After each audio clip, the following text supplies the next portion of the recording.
Let's all go to the lobby. Let's all go to the lobby. Let's all go to the lobby to get ourselves a treat. Delicious things to eat. The popcorn can't be beat. The sparkling drinks are just dandy. The chocolate bars and the candy. So let's all go to the lobby to get ourselves a treat. Let's all go to the lobby to get ourselves a treat.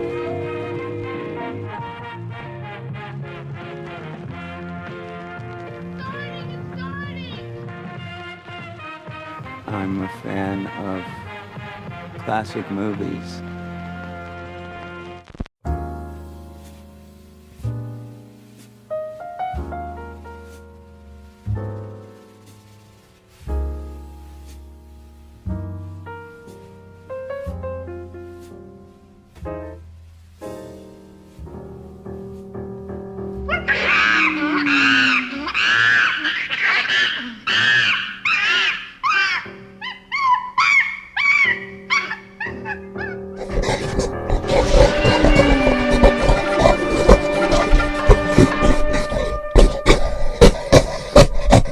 You know what they say, human seed, human do. The dear departed once said to me, I never met an ape I didn't like. Look, it's a man! In heaven's name, get rid of that creature! Take your stinking paws off me, you damn dirty ape! He can talk. He can talk, he can talk, he can talk, he can talk, he can talk, he can talk. I can sing!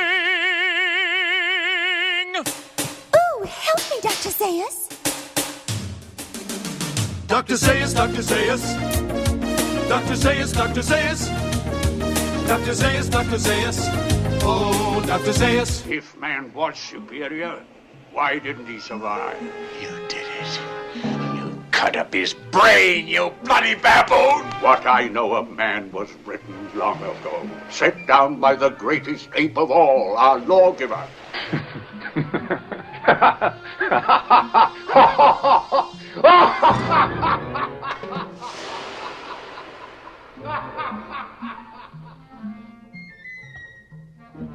You maniacs!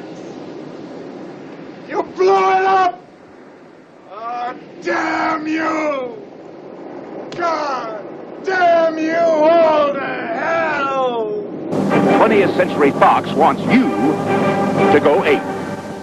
Hello and welcome to Overlapping Dialogue, a podcast of audio commentaries dedicated to discussing cinema that fascinates us in a way we hope fascinates you. We're your co-hosts, Kyle and Levi Huffman. I'm Kyle. I'm Levi. And here we are. We're back with our second trek into the Forbidden Zone. Last week you heard us talk about the original Planet of the Apes from 1968. And today we're going to be hitting Beneath the Planet of the Apes in part of our, 9-film series we're doing where we're going through each of the Planet of the Apes movies and seeing what they still have to tell us, what they still have to uncover, because these movies, for all their goofiness and silliness, can be quite dense as far as popular art storytelling, I think. So, any other thoughts, I guess, where we left off from Planet of the Apes last week, heading into this one? Not particularly. I feel like we kind of got to everything, but it's great. And it, I think we had said, we had said this already. It says so many things about what it is about. It's going to be interesting to go through these, the rest of these, and kind of parse out what it's talking about. I feel like this movie's themes are a lot more direct. Much more apocalyptic in vision than even that first one was. So definitely, I think so. And this, again, this film came 2 years after the big success of the original. So Levi, why don't you run us through some of the big cast and crew with this? Alrighty. Let's see. Well, first of all, Beneath the Planet of the Apes is a 1970 American science fiction film directed by Ted Post and written by Paul Dean, or Dan. I guess you just say Dean. That's what I'm going to say. So yeah. As far as what the movie's about, I'll kind of talk about that really quickly. So another spacecraft, and it's like immediately, basically literally immediately after the events of Planet of the Apes, which I'm always interested in things that pick up immediately where things leave off, because I find that to be a very flawed idea, personally.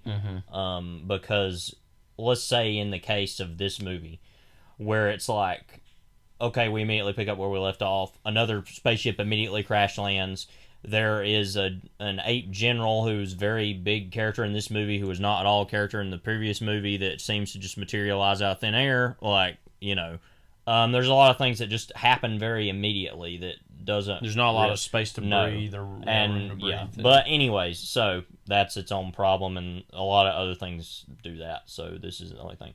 So another spacecraft crashes on the planet ruled by apes, carrying astronaut Brent, who searches for Taylor and discovers an underground city inhabited by mutated humans with psychic powers.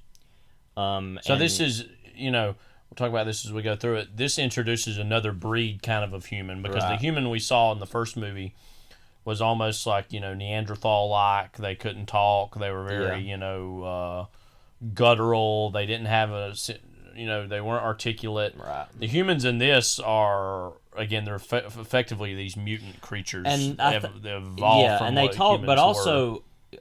The way I remember it, they also have these psychic well, did I just read that anyway? That they have psychic powers. Yeah. So, like, there's some funny moments where they're just, like, looking at somebody and this weird sound happens, and then they're like, oh, my head, whatever that crap. But, yeah, it's a different type of thing. And they would do this again with Battle for the Planet of the Apes. Is a similar situation where there's these mutant humans that drive around in school buses, which I always have remembered as being really funny. Even when I was younger, because actually when I was younger, when I first saw these movies, kind of the first two movies of these I saw, other than the Burton Planet of the Apes, which have been the first of these I ever would have seen, actually. But I saw Planet of the Apes, which I really loved, obviously. But then I randomly skipped to Battle for some reason. And it has a battle. Right. I think that was why. And those were the only two I had seen for a long time. This is a similar situation with the original 4 Superman movies. The only two I have seen are the first one and The Quest for Peace. I don't know why that is. I have no clue. Maybe in that case it's because we have, oh God, what's the name of that guy in that's the villain? That's like Sun Man. Solar Man, whatever. Destroy Superman. Yeah, that's what I always think of saying. But that I've seen that, and I haven't seen Superman 2 or 3. So anyway, and doesn't he have like the voice of Lex Luthor? Yeah, he's got Gene Hackman's voice, which is really weird. Nuclear Man's his name. Oh, Nuclear Man. Okay, whatever. But anyway, so yeah, I'd actually seen Battle before these other sequels. So anyway, yes, it's interesting how they continually say there's no more humanity, but there's this one other little thing. It's a very sequel. Thing to do, But by doing that, obviously, we're going to see a lot of the nuclear themes come more to the fore. Because they worship a doomsday bomb. Yeah. So that is known as the Alpha and Omega bomb. So whatever. And we'll talk about the ending here in a little bit. Yeah. But yeah, that they essentially survive. They like live in the remains of St. Patrick's Cathedral, I think. In New York City. Yeah, because I remember seeing like the Radio City Music Hall marquee, I think, is like part of their underground kind of layer. And they had survived a nuclear holocaust. Obviously, they are not the human beings that lived there originally. I guess they're like been breeding underground like a bunch of freaks. So, but anyway, so that's basically where we're at. But part of the whole thing with this movie is that Ursus, the general, who's this kind of gorilla ape general, and I want to talk a little bit about, and we'll talk about in the themes later about this movie being especially about tribalism and class in a different way than the original movie. That there's this gorilla general named General Ursus who's kind of leading all the kind of gorilla army to wanting to invade the Forbidden Zone and kind of go against these humans that are out there, supposedly, which we never heard about in the first movie, strangely. Don't know why, but, it's because it's a sequel. I know, but, also, we do get the inclination at the very end that there are things that Zaius and some of these other apes know that they don't tell to other people. Right. And considering that kind of our main ape characters are what are their names? Cornelius Cornelius and Zero. Zero. That they wouldn't know about that either. So that's something I can kind of buy because I guess so. Because I think there's maybe a fear on Zeus's part that Taylor is going to go and maybe become allies with those humans and could very well set off the bomb to destroy even the apes too. So I do kind of, I kind of buy that actually, logically. And we'll talk about here in a little bit about some of the pre-production for this and how that was sort of an idea they wanted to use, but didn't. So I'll go through the cast here. James Franciscus as Brent. Now, he kind of gets the rap in a lot of the reviews of this time and in the popular memory, in your sense, that he's just kind of like a Taylor, redo. It's just like, well, we can't have Heston be in this movie for its entirety, because that's another thing. Heston is in this, but he's really on in the very beginning and the very end, and he kind of stipulated that he wanted to be killed off, and he wanted the franchise to basically be ended after this one. Right. And so he wasn't really in this. And so in its stead, we're like, well, let's find another handsome blonde guy to be the human main character. And as it turns out, James Franciscus ends up being the guy. Right. What are some of his other credits? Well, I was seeing here, I think he's known as a TV actor. Right, he was on shows Mr. Novak, The Naked City, which, remember, The Naked City was actually, it was sort of, I guess, inspired by that oh gosh, what's that guy? Jules Dassin's film 50s movie or late 40s movie, which we saw and we're kind of like about it's fine, but kind of forgettable.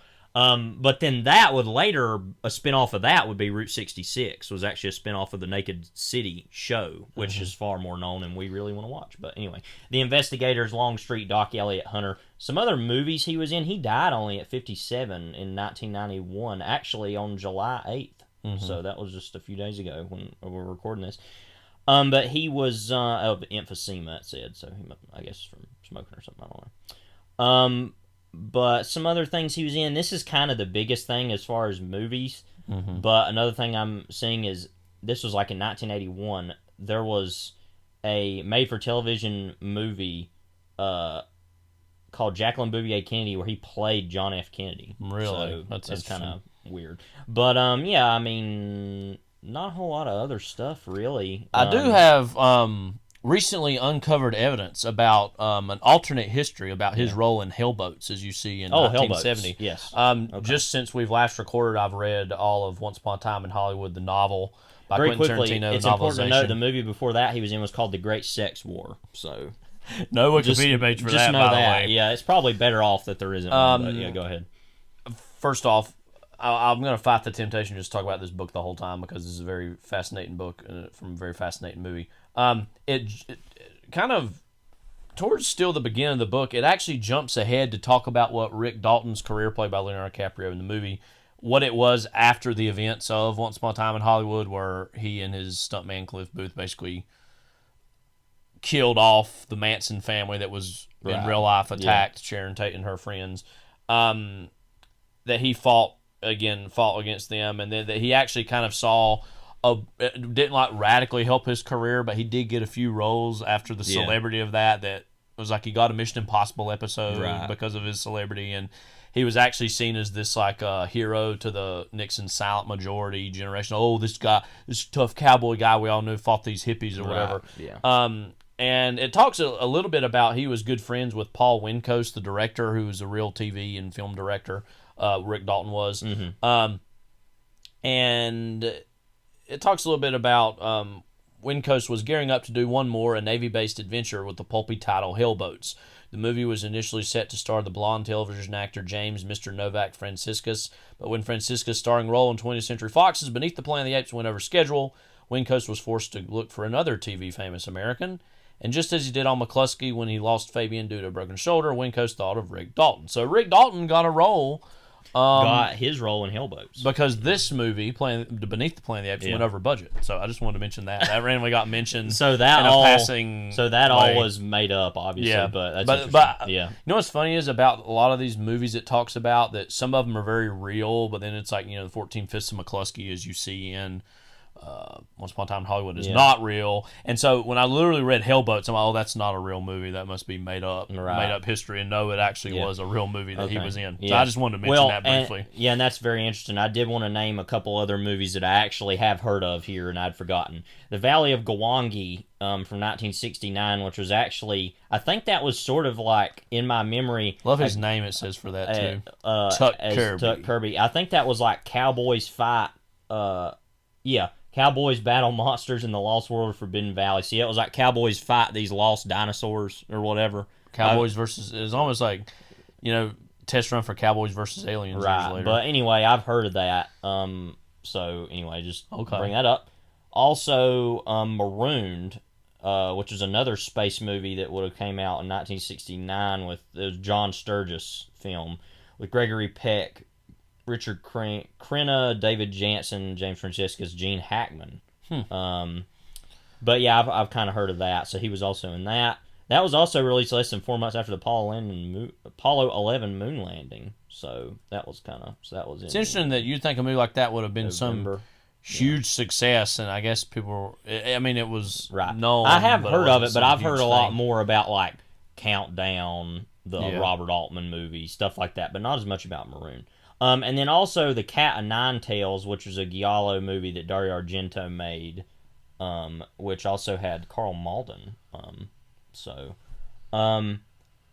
Looks like he was in, as was the case with Rick Dalton, a lot of random Italian movies, because there's another movie he made in 1981 called Great White that is obviously a Jaws clone, looks like. But there was a part of me that was like, as I was reading this, was wondering, are there going to be any Planet of the Apes references? Because these movies are being made at this time, and that's the only one that's in the book. But in past, I thought I should mention it specifically because it was. I just read it, and we're doing this. So anyway, there's also a movie he was in. I don't want to just spend a lot of time on James Franciscus's filmography here, but there's another movie called The Amazing Dobermans, American crime comedy starring Fred Astaire, James Franciscus, Barbara Eden. Third and final sequel in a trilogy of Doberman Gang films. Doberman Gang, The Daring Dobermans, and this. I've never heard of And I'm these. looking at the poster here, and it's like 3 Dobermans running through like a ring of fire with dynamite in their mouths. So, and just the fact that starring Fred Astaire, he's not the person I would jump to imagine being in that. But he might come up again here in a little bit about something random I want to say. So this might be a Fred Astaire podcast. Who knew? I don't really. So getting out all that, I don't really remember a whole lot about James Franciscus. Yeah, Franciscus in this. He's a nice looking face. The movie just again is trying I don't to put rinse the and failure repeat. of his character on him. No, I mean it's just he just got cast to be in this, and he's fine enough. Doesn't really make that much of an impression. He does, for all of our little criticism we said of Charlton Heston last week. Yeah. Above all else, he is a memorable screen presence. You know what I mean? He just strikes a certain image, and his delivery is just very distinct. And again, nothing too much against Franciscus. He's just not quite the same actor as Charlton Heston. But regardless, back in his era, Kim back Hunter, in the saddle, Kim Hunter, and Maurice Evans and Linda Harrison. So those are all returning. We've all kind of talked about them in the past, so not at all to take away from them here, but I mean pretty much the same performances. What I remember of Zaius in this movie, I think, is just a little more on the side of Zira and Cornet. Maybe I'm wrong about that. I want to read about this, but he doesn't really want to go into the Forbidden Zone like Ursus does, at least, is the way I remember, because he obviously probably knows what's going on. Dr. Zaius knows all. Yeah. But what will happen when Mr. Wu shows up, kind of thing. That's a reference to Peter Bogdanovich, Orson Welles thing. Which, what? That's a good anecdote. Let's just go ahead and drop it here.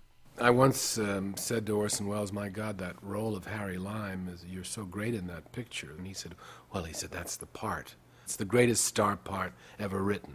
Well, you know what a star part is. He says, that's where they talk about you for an hour and then you appear. He says, I did it on the stage, one called Mr. Wu. Everybody for the first 45 minutes of the play says, but what will happen when Mr. Wu gets here? And yes, but what will Mr. Wu say about this? And wait till we find out what Mr. Wu thinks and all that. And he says, and everybody boils around the stage, as Orson said, for about almost an hour, talking about Mr. Wu, and then just at the end of the first act, way in the distance on the stage, crossing a bridge, comes the small figure of Mr. Wu.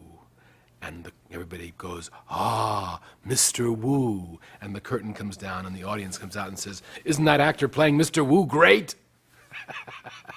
Orson said, "That's a star part for you." Which doesn't totally apply to what we're talking about here. Yeah. But it's this sense of like, oh, Dr. Zayas, I don't know what's going to happen when he shows up. Right. You know, it's kind of like, oh, he knows everything. Anyways. Imagine in an alternate universe, later on we're going to have big directors pop up as roles as apes, you know. Well, did we mention Orson Welles? Well, he was originally going to be Ursus, I think. Imagine him in, like, makeup. Yeah, because John Huston would do it later as the lawgiver in Battle. But yeah, he was supposed to be in this. Or supposedly. Bogdanovich too, you know, as an right. ape. But yeah, I mean, he was already overweight at this point. I guess it would have fit. He could have been. I don't know if he would have been as good as like a general. I think he could have. Would have been a Touch of Evil reunion with him and Charlton Heston. No, that's right. But Charlton Heston's barely in this. But we'll talk about that in a little bit. But well, we're going to talk about that now. So first of all, yeah. So Kim Hunter's just back in her kind of normal sense. There's not a whole lot to say about in this. And Dr. Zayas. One thing I want to mention now, though, is Cornelius is only in a few scenes of this, but he's not played by Roddy McDowall because Roddy McDowall last week, was directing a film called Tam Lin. What is this? On on IMDb it says based on an ancient Scottish folk song, an older woman uses witchcraft to keep her young jet set friends. So he was busy making a movie. Read that cast though. The stars. There's two big ones. Ava Gardner and Ian McShane. And look at there's a photo there on the IMDb McShane. of a young Ian McShane. Look at that picture of him. He's so like himself but younger. Yeah. That's just so weird. Obviously. Well then, so then it's also known as the Ballad of Tam Lin. So I guess he was maybe trying to be a director at this time. Nobody really talks much about Tam Lin anymore, right. so I would assume it wasn't that much of a success. But anyway, so he was recast as David Watson. David Watson was recast as Cornelius. Yes, I should say rather. He wasn't really in a whole lot of movies. He was in a lot of TV, Rawhide, Never Too Young, The Girl from U.N.C.L.E. Yeah. I didn't know about that. Mm-hmm. That was a spinoff of Man from U.N.C.L.E., I guess. The Time Tunnel, Petticoat Junction, Rowan Martin's Laugh-In, Legend of Robin Hood, Walt Disney's Wonderful World of Color, Daniel Boone, Charlie's Angels, The Bionic Woman, Project UFO, and Good Guys, Bad Guys. So I would say he'd been recognizable to the American public in a variety of ways, but he ain't going to be that recognizable in this in terms of all the ape makeup. And he was in a couple other films. Beyond the Next Mountain as Lieutenant Broughton. I've never even heard of that. I haven't heard of any of these. Lucky Break, which was a Australian movie that had is that Mel Gibson? Kind of looks like him, but I don't think it is. Let me see who this is. No, it's not, but it looked like in there. Yeah. Gia Carides and Anthony LaPaglia, who is in there? I don't even know. Anyways, that movie was also known as Paperback Romance. So, anyway. Okay. And then a movie called The Wannabes. Wow, look at that poster. Mm-hmm. Australian also. Yeah. Nick Giannopoulos. I'm getting bored just looking at this. Okay, so anyways, I don't really remember him in the movie very much. I wonder how many kids, even adults at the time, would have even really realized that this role was recast. Nothing against Troy McDowall, but it's just like... Well, but what's so weird is that he's so clearly in the next one, too. And it's like Zayas and Zira are much more the characters than Cornelius, and he's barely in it, as far as I remember. Maybe they kind of, knowing that he was recast, kind of put him more in the background and say, well, we don't need to make him as much of a character. Well, and then, of course, Linda Harrison's back as Nova. I don't think she can talk still. I'm pretty sure I don't know that she ever does that I remember. And, of course, Charlton Heston, along with her, the movie starts with them. He, disappears from a lightning strike and is put in the mutant prison. Yeah. And we'll talk more. I mean... Of course, it's a thing of he didn't want to be in the movie. Only took a cameo and had the request of the ending, which we'll talk about here in a little bit. So anyway, not a whole lot to say about Linda Harrison again. Once again, like you said, she's kind of just that eye candy role of old woman, that can't talk kind of thing. Yeah. It would have been nice if she would have gotten more of You would agency. think you would have thought that they would have used this opportunity to say, well, if we don't got Heston back, why don't we just take a lot of stuff we would have done with him and transfer it on to this woman who is starting to get an enlightenment and starting to see the world in a new way now that she's met this man that's leading to her own enlightenment and self-discovery. Right. No, we're not gonna do that. They said nope. Too busy. Sadly not. So then, this mutant group, we're gonna go through some of them, a couple of them here. Paul Richards as Mendez. He's kind of the leader. I was looking about him here. First of all, it looks like he was in randomly quite a few here and there Samuel Fuller films. He was in Fixed Bayonets, uncredited, Hell and High Water as a prisoner, uncredited. So he was in a couple of Samuel Fuller movies, but was uncredited. Also, in between those, he was in a Western called War Paint. Yeah. Let's see. Phantom of the Rue Morgue. Phantom of the Renee Rue the Morgue. Knife Thrower. Yeah. Kiss Me Deadly. He was in Attacker. We watched that recently. You had seen it already, but I had not. A lot of stuff in the 50s. Blood Arrow. A lot of Westerns, obviously. Yeah. That was about all I made. Unknown Terror. I've heard of that. That's a sci-fi horror movie. Monkey on My Back. From 57.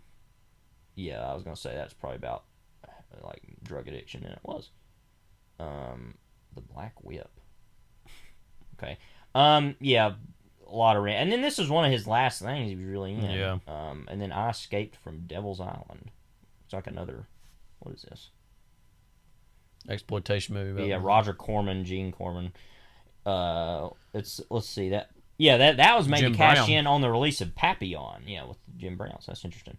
But anyway, yeah, I mean, he actually died of cancer at 50 in 1974, so actually it wasn't very long after this, so I guess that's why he wasn't in more things. That's a shame. But I don't actually remember him a whole lot in this. I more remember Victor Buono as Adipso, credited as Fat Man. Mm-hmm. He, of course, was King Tut on Batman. Yeah, we saw Edwin's recently. Flag and Whatever Happened to Baby Jane, one of the all-time moments Yeah. in that. Just wow. So yeah, they're basically these freakish people who have telepathic abilities and worship a bomb. And there's one point where they take their faces off, and it's looks real weird. Yeah. But yeah.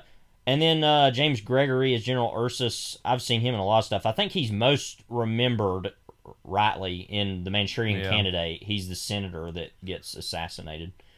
He's also in Barney Miller. Barney Miller, yeah. Let's see if there's some other stuff.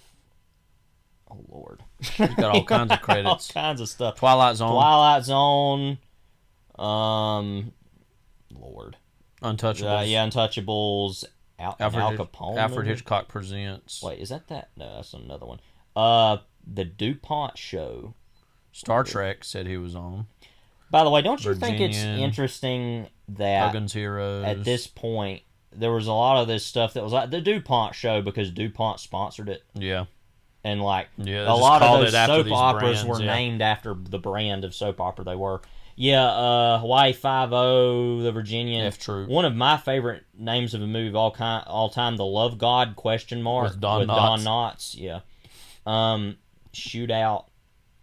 Yeah, he was in a lot of Universal MASH. stuff. Columbo. TV show. MASH. Yeah, Mission Impossible, All in the Partridge Family. Partridge Family, Barney Miller. A lot of stuff. But yeah, like I said, he's most remembered by everybody in The Manchurian Candidate and this, probably. Not really recognizable, obviously, in this. But anyway, one funny thing about this, of course, John Chambers came back to do the makeup on this movie. The budget was lower. The budget was lower, so he and by the way, he died only within about 5 days of Kim Hunter. Really? Yeah, it's kind of strange. Same year? Yeah, same year. Wow. Because that would have been when that was, because she died September 11th, 2002, I remember. So he died September 16th. He was 90, so he lived a long time. But anyway, that John Chambers came back to do the special effects again. But there's a lot of crowd scenes where you can look and see how crappy the ape makeup is. But they still put a lot of effort into the ones that are there. Right, the ones they know they got a lot of screen time, they're going to put more effort into. I know the ones you see in the background, though, the original movie look as good as any that are in the foreground. They really still put the... There were a couple moments, mainly when they're riding on the horses in certain scenes, where you can tell they just put a little less effort because they're moving so fast. But still, they really did go all the way. I mean, the only franchise at this time that was had as high or higher budgets in the sequels were the Bond franchise, because those movies were so big they knew they had to spend a lot of money. But this is part of an unfortunate trend that happened with a lot of sequels, is that you did it quickly, cheaply, and less effort put into it. And I feel like you can see that all around with this movie, but in particular with the makeup is an easy way to spot that. Yeah. Jeff Corey as Caspe. This is our second Jeff Corey film that we've had on here. He was in Seconds, of course. You remember was Do you want that chicken guy? Yeah. Which a lot of people think is so funny. And I'm like, in that movie, I'm like, okay, that's all right. But he was in a lot of movies. The first one I want to mention is one of my favorite titles of any movie of all time. I saw it a long time ago on TCM, the title card. Third Finger, Left Hand. You bring this up all the time. With Myrna Loy and Melvin Douglas. He was Johann, uncredited. A lot of uncredited stuff early on. Let's see. The Devil and Daniel Webster, that's kind of a movie I've heard about sometime. Let's see. North to the Klondike. That's interesting. The Postman Didn't Ring. Yeah. Okay. So he killed you, I guess, and didn't knock. It didn't ring twice. Frankenstein Meets the Wolfman, Crypt Keeper, uncredited. One of the randomly worst movies ever. Miracle on 34th Street. Yeah. My Friend Flicka. Joe Palooka, Champ. That's funny. Comma Champ. Who's in that? I don't care. Moving on. The Killers. One of the many versions of The Killers that have been made. That was the Burt Lancaster version. Yeah. Not the Don Siegel version. Miracle on 34th Street. I do actually kind of remember him in that now I think about it. Southern Yankee, another Joan of Arc movie. Kidnapped. Was that based on the Robert Louis Stevenson thing? Yep, it was. Yeah. Let's see. Let's played Abe Lincoln. Where? Rock Island Trail. What? Some Western. Yeah. Never heard of that. All right, hang on. We're gonna start getting through these. True Grit. Just hang in there. Rawhide. Yeah. True Grit. Superman and the Mole Man. I've heard of that. Superman and the Mole Man, yeah. Let's see. Mickey Cincinnati 1, Kid. Cincinnati Kid, Seconds, In Cold Blood, Boston Strangler. This is when he was in a lot of stuff. Like I said, True Grit. Butch Cassidy and the Sundance Kid. I remember he was in that. Probably the biggest thing he was in. There were a lot of random people that were in this movie Shootout with Gregory Peck, it turns out, in this movie. Little Big Man. Yeah. Is Wild Bill Hickok. I always wanted to see that. Dustin Hoffman. Yeah. They Call Me Mr. Tibbs, the sequel to In the Heat of the Night. Yeah. Last Tycoon. Oh, God. Oh, that's that movie with, what's his name? That comedian. I can never remember his name. Oh, the Six George Flags Burns. Guy, yeah. Well, who that was? No. Oh, I was going to say, I didn't know that was who that was. Yeah, George Burns. Yeah, a lot of stuff. Anyway, he's always good. Don't remember him in this, but we're going to be looking out for him as Caspe. Natalie Trundy, we'll kind of start going through these really quick now. As Albina, I'm assuming she was probably another ape. I don't remember. Thomas Gomez is the minister. Oh, that guy. Yeah, he was in Key Largo. He was also in that Twilight Zone episode where that guy wanted to live forever and he played the devil. Yeah. Don Pedro Colley as Ongaro. Credited as Negro. I remember him in THX 1138. Oh, that guy. Yeah. Yeah, he's really good in that. So I didn't know he was in that. Yeah. Wow. Yeah, there's some really racist stuff going on here. Look at his credits. That's a shame. I mean, he's credited as Negro in this movie. I can't believe that. Mm-hmm. Is he another one of the astronauts in the movie? Maybe, yeah. I can't remember him exactly in this offhand. So, not good. Feel bad for him. Because, he's really good in THX 1138, and I feel like that's obviously a very much... I wrote about this in that thing I wrote about it. Very much, a very social kind of role for him to be in. David Watson, we had talked about as Cornelius. Todd Andrews as Skipper. Gregory Sierra as Verger. Charlton Heston, like I said. Paul Frees, uncredited in narration. I feel like I know his name from somewhere. Oh, he did a lot of voice work. MGM, Rankin Bass, Walt Disney. Man of 1,000 Voices. So a contemporary of Mel Blanc. So he probably just did a lot of stuff. Boris Bandanov. Oh, he was the villain in Rocky Bullwinkle. Yeah. That Robert De Niro would later say, "Are you talking to me?" moment, which is awful. So that's the cast. So Ted Post was the director of this. Yes, Ted Post, who I looked into some of his movies the other day. He did a lot of TV. Mm-hmm. I think his other biggest movies he did were some Clint Eastwood stuff, Hang 'em High and Magnum Force, the sequel to Dirty Harry. He directed Rawhide, Gunsmoke, Twilight Zone. Literally everybody had something to do with the Twilight Zone, like, I swear. The Baby. Oh, I've seen that poster. Mm-hmm. It's a weird poster. Night Kill, The Human Shield, Go Tell the Spartans. That was kind of like a Vietnam movie, I remember. Good Guys Wear Black. That's a Chuck Norris movie. Looks like him. Wait, what? Elliot Gould, Eddie Albert. Anyway, it looks like he made a lot of action stuff. Yeah, I mean, Hang 'em High and Magnum Force are, I would say, pretty big in their own way, more so than even this. Yeah. So, the Herod Experiment. Yeah. So, I mean, it's, I guess, well directed enough. I don't know, but it totally lacks. Right. It totally lacks the inventiveness of Schaffner. And it was, of course, once again produced by Arthur P. Jacobs, and the screenplay was by Paul Dean, who was famous for writing Goldfinger. And then also Spy Who Came In From the Cold. Is that the Richard Burton version? Yeah. Yeah. The Planet of the Apes, some of the Planet of the Apes sequels, Murder on the Orient Express. Sidney Lumet version, Yeah. And then he also won an Academy Award for Best Story for 7 Days to Noon. Okay. Never heard of that. But yeah, it looks like he had a randomly kind of pretty big... Actually, yeah, he wrote almost all of these. Or no, actually all the rest of these. Yeah. So 2, 3, he's 4, randomly 5. probably, other than Serling, the biggest writer on all the, as far as really shaping what these movies would be. So in terms of some of the problems with this movie, he does need to be acknowledged for a lot of the good stuff. I guess in 3 and 4, he was the guy behind that. You know? In this, and like we'll talk about, this movie isn't totally useless either. I think it has a lot of interesting things going on. So we'll move on to that. But the last thing I want to start talking about, Leonard Roseman did the score, which of course isn't as good as anything near the Jerry Goldsmith score, but he did do Star Trek IV: The Voyage Home, this movie, Barry Lyndon. That's interesting. And the animated Lord of the Rings. So. I love that you look at all those credits. It's like, it's like having a police lineup, and it's like one thing clearly sticks out. It's like you have all those credits. And Barry Lyndon is just like, which should be said, I think it has some classical music in it too, existing. But So anyway, that's pretty much that. Or if Kubrick watched this this to try to figure out, who's going to score this, and I really love the Beneath the Planet of the Apes score. You got to come on and help on this.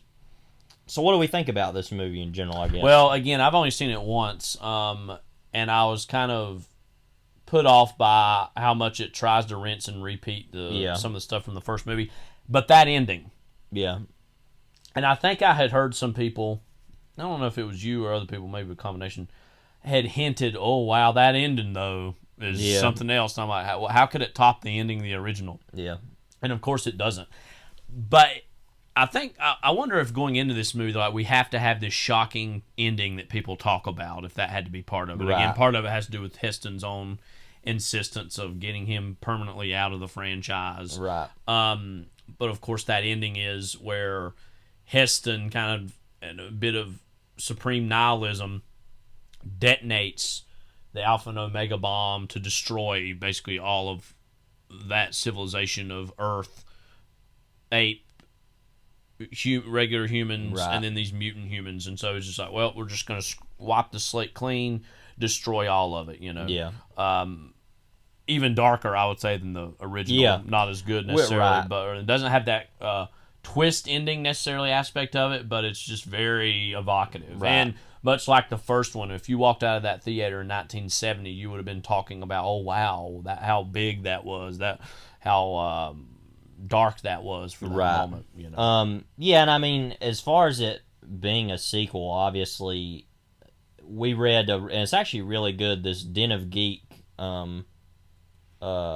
review of this movie. They reviewed a lot of these on there, and it talked about how, you know, at that time, sequels were still not that common entirely. Yeah. For movies this big. That's kind of hard to believe now, because you know how things work even back then. They're like, oh, because the reason they made this movie is because, oh, it made a lot of money. Let's make more.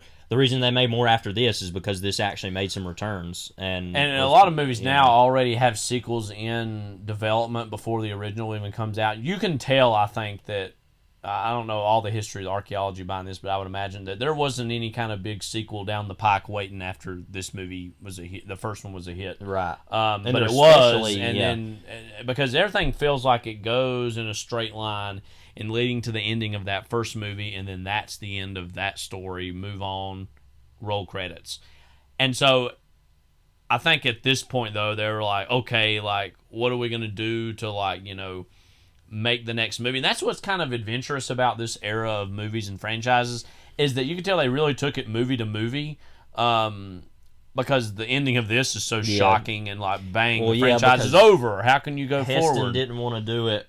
Richard Zanuck didn't want to do it, and they were like, all right, we're done with this whole thing, moving on. But I said, I wonder how much of it is too just like the contempt they had for a franchise movie like this and of this material, and they're like, well, we got lightning in a bottle one time, there's no chance we could do it again. I wonder if that's part of it for that generation of you know, actor or producer, you know. Yeah. But yeah, so as a sequel, I guess, what do we... Well, again, you kind of said that. It kind of repeats a lot of the same. It does, but stuff. then it adds this whole dimension, though, too, of, oh, the humans that are still around and that are more sentient and are more... they're as zealous in their beliefs as the apes are in their own. Right.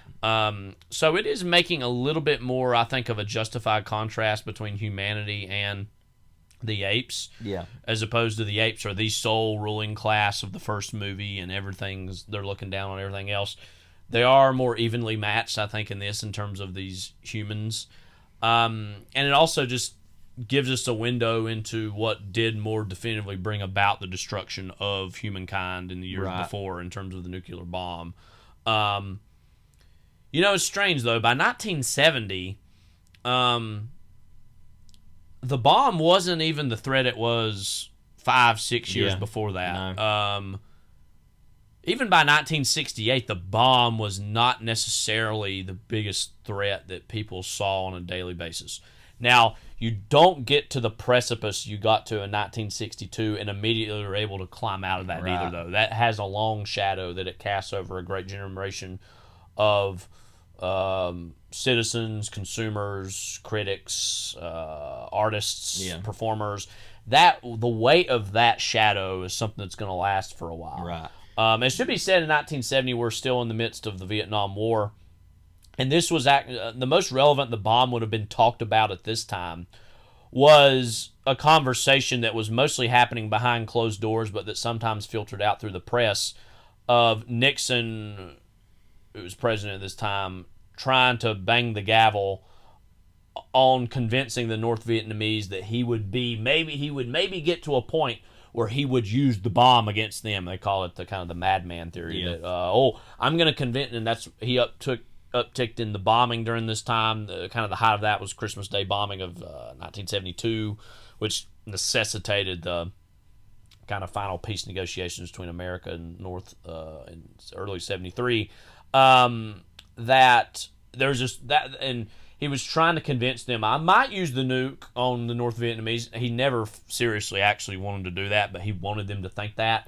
And so, and the American people here, they that would sometimes come up in conversation. Be like, why don't we just use the nuke on the North Vietnamese? We can end this war right now. This is something that was talked about back in the days of the Korean War. William Buckley too kind of got in trouble for saying on TV at various points, and people kind of challenged him on TV. So that was something that was very much a part of the conservative kind of culture of the time. What's interesting though too about the bomb at this point too is that you had started to have détente with Nixon a little later in his second term. And that was really big in '72, right? But in the lead up to his re-election. They were getting towards the point of getting these SALT I treaties and with the Russians and these Chinese and like these arms reduction treaties. But that was stuff that even though in '68 he wasn't even president yet, and even though at this point he was president in '70, but that was something that was starting to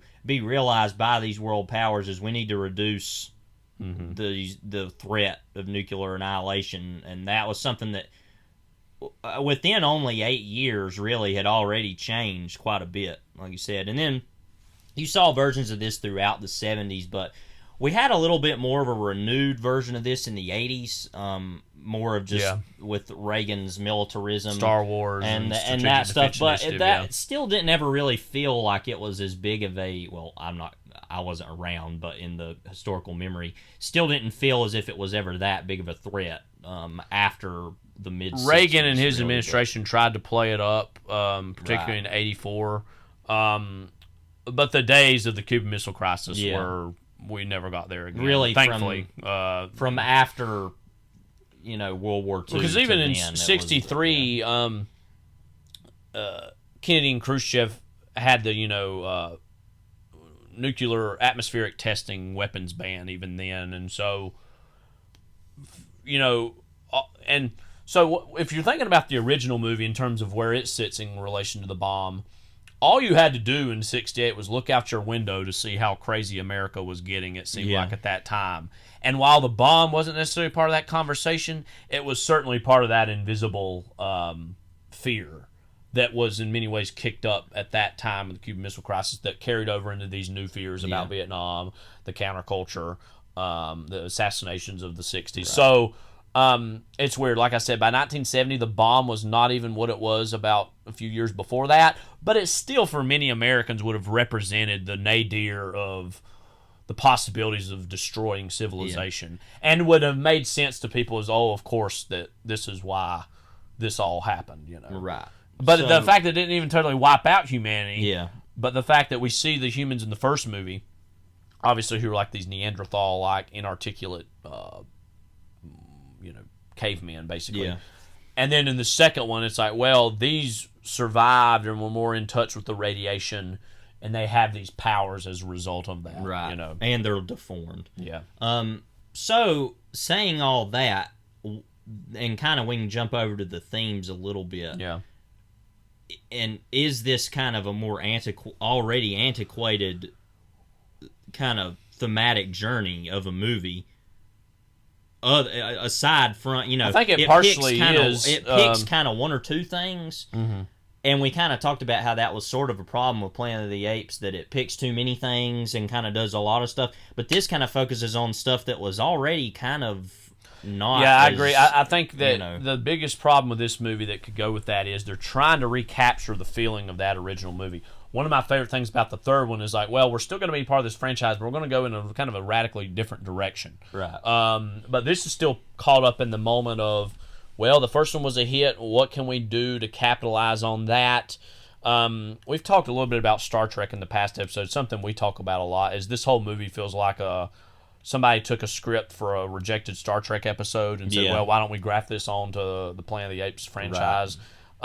Because it very much feels like this whole, what's left of civilization in this with the bomb in relation to these radioactive freaks who are still around feels like a planet that Kirk, Spock, and the Enterprise crew would have visited. Right. And it would have been a cautionary tale about what happened to a colony of humanity that was lost track with, and that the Enterprise is trying to recommune with, and this is what happened, right? It has that feeling about it. Something that we were having fun laughing at was the possibility, the realization that there actually was a literal Star Trek Planet of the Apes crossover. Star Trek Planet of the Apes, the Primate Directive. In like 2014, 2015, Something I believe. like that. Yeah, let's see, 2014. I just want to read out loud. By the way, there's a thing here that says, "Have you read Star Trek / Planet of the Apes?" I'm going to press no. We'd love to hear your opinion once you've read the comic. Okay. Anyway, here's a very short description of what this dumpster fire is supposedly about. With the Klingons secretly backing a renegade guerrilla general in a coup for control of Ape City, Captain Kirk finds himself in the uncomfortable position of having to help out Dr. Zaius' orangutans, explains David Tipton. Taylor won't be happy with that. It's funny because the gorilla apes, especially in these movies, look like the Klingons from the original show, so it's original series. So, and maybe this is the time to talk about what I think is the other biggest theme of this movie, is the idea of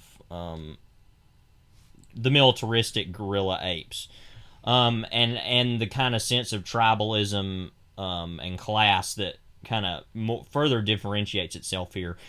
I don't think this would be done in full once again until really the Burton Planet of the Apes movie, at least in memory. What I remember. Well, about yeah, that. I think in part because 3, 4, and 5 of this original series are more caught up in the race to creating the situation that the apes versus the humans, and so that kind of gets skated over. And it's more of a unified effort to get there. This is also kind of a thing in Battle for the Planet of the Apes too, but not as much with General Aldo in that.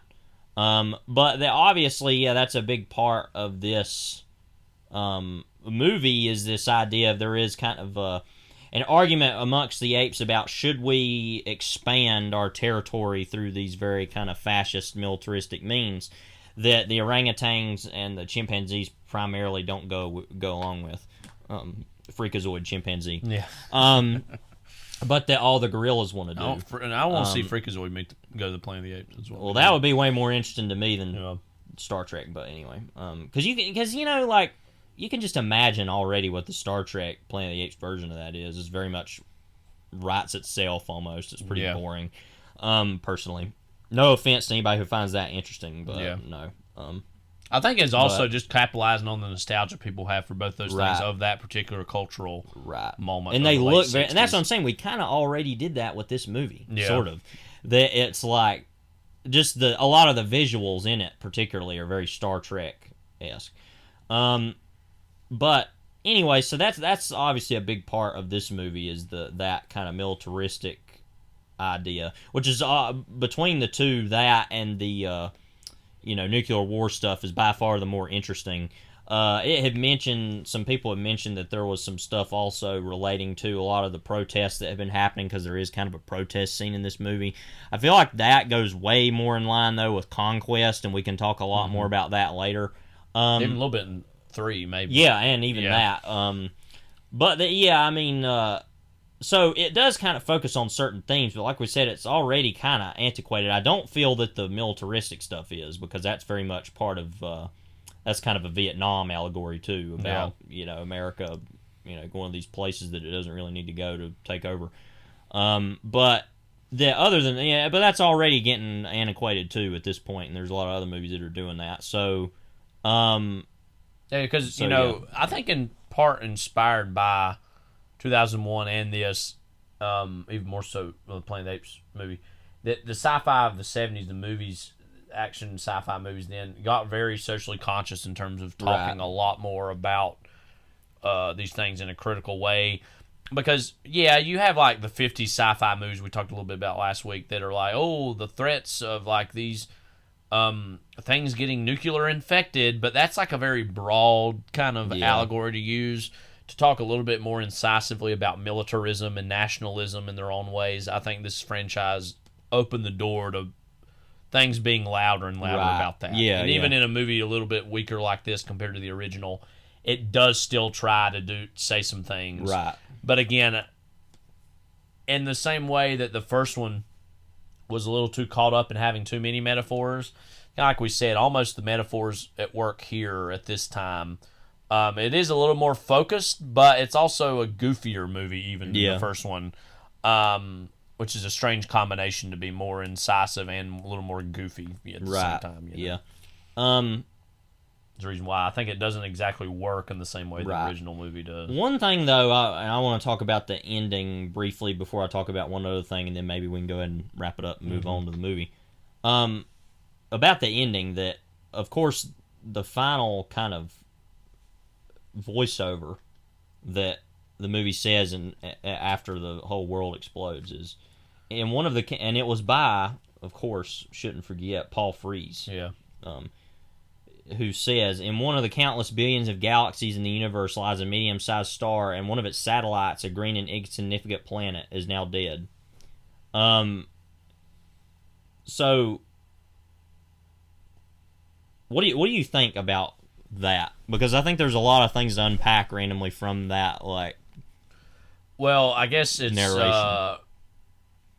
It's very evocative, and it feels very biblical almost. It's all that, the stuff they quote from the Lawgiver, it has this biblical quality in the end of the first movie, and it opens the second one. Right. And it feels like that it's a part of this grand text yet to be written, almost a cautionary tale for people in 1970 watching this of what Earth could do if it doesn't stop tearing itself apart. What are your kind of thoughts? Well, I think that first of all,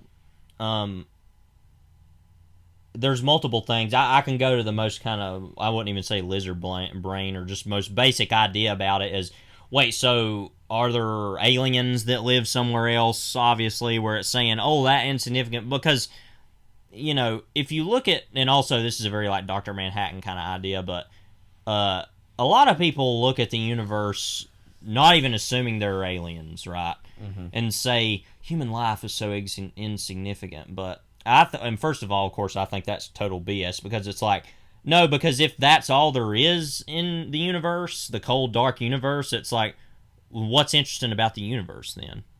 If there's nothing but human life, that's just something I've always been like, okay. But so you can either look at that in two ways, either that it's saying there is something else out there, or there's nothing, and that nature by its own nature literally just doesn't care about that and will just move on. The universe will move on. And that also what that's kind of saying, you can look at that either in the nuclear war aspect or climate change, which is way more what this would be now. Mm-hmm. Is that it's basically just saying, well, no matter what, it's like what George Carlin said one time too. He said something like, oh no, the Earth's going to be fine, it'll regenerate itself and blah, blah, blah, everything will be all right. It's like, now we won't be here and we'll be destroyed, but like, it's basically just saying, that no matter how much we can destroy and maybe that's the point of it too, is that no matter how much that the humanity can destroy, that nature itself will be unaffected ultimately. Like, it's all about how much can we last as the nature destroys us, basically, like by what we have caused. So maybe that's what that means. I don't know. I mean, it's actually a very evocative ending, anyways. But I think about that voiceover a lot, about what exactly does that mean. You know? But anyway, so that's its own thing.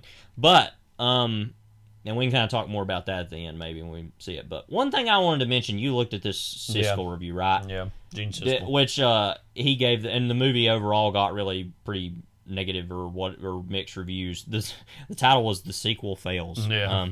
But what I thought was interesting is just, did you look at all this stuff? I actually didn't really, here? Yeah. So there's like, on that newspaper page, this was for the Chicago Tribune, there are all like these, Chicago would have had tons of movie theaters. There are all these ads for different movies and movie theaters there, and it was just kind of a trip to look at some of this stuff. Patton, Brandon was going on at that time, which as we said, was Schaffner directed, so it was funny. But you look at all these, Cotton Comes to Harlem, came around that time.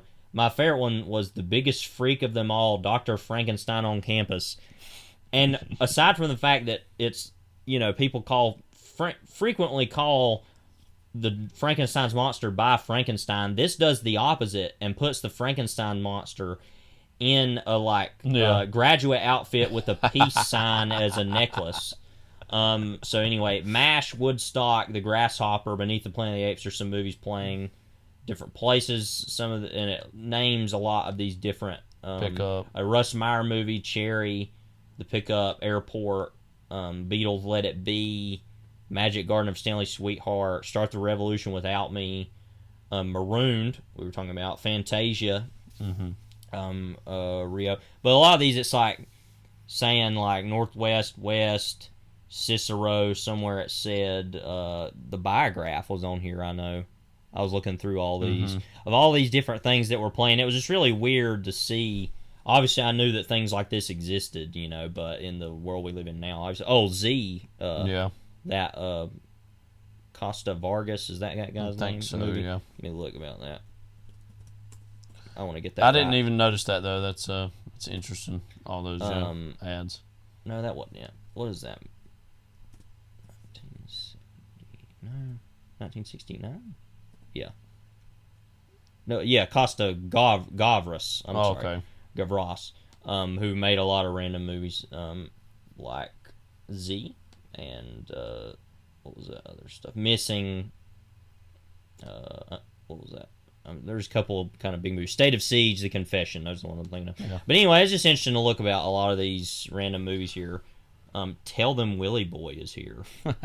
SOS Club, John and Mary, Coronet. It's a lot of the same movies are playing, you can tell, but it's just like all these different theaters in Chicago. But yeah, so that was kind of interesting. I paid more attention to that than I did to the review randomly that he wrote, which was good, but it was just kind of like, okay, move on. But anyways, so if you're ever interested but in again, that, the 1970 that this movie's debuting into is the year of MASH, you know what I mean? Right. And so while this movie is politically conscious to a degree, you got something like that. It's just literally its own atomic bomb. And going Dr. off, Frankenstein on campus. Right. But yeah.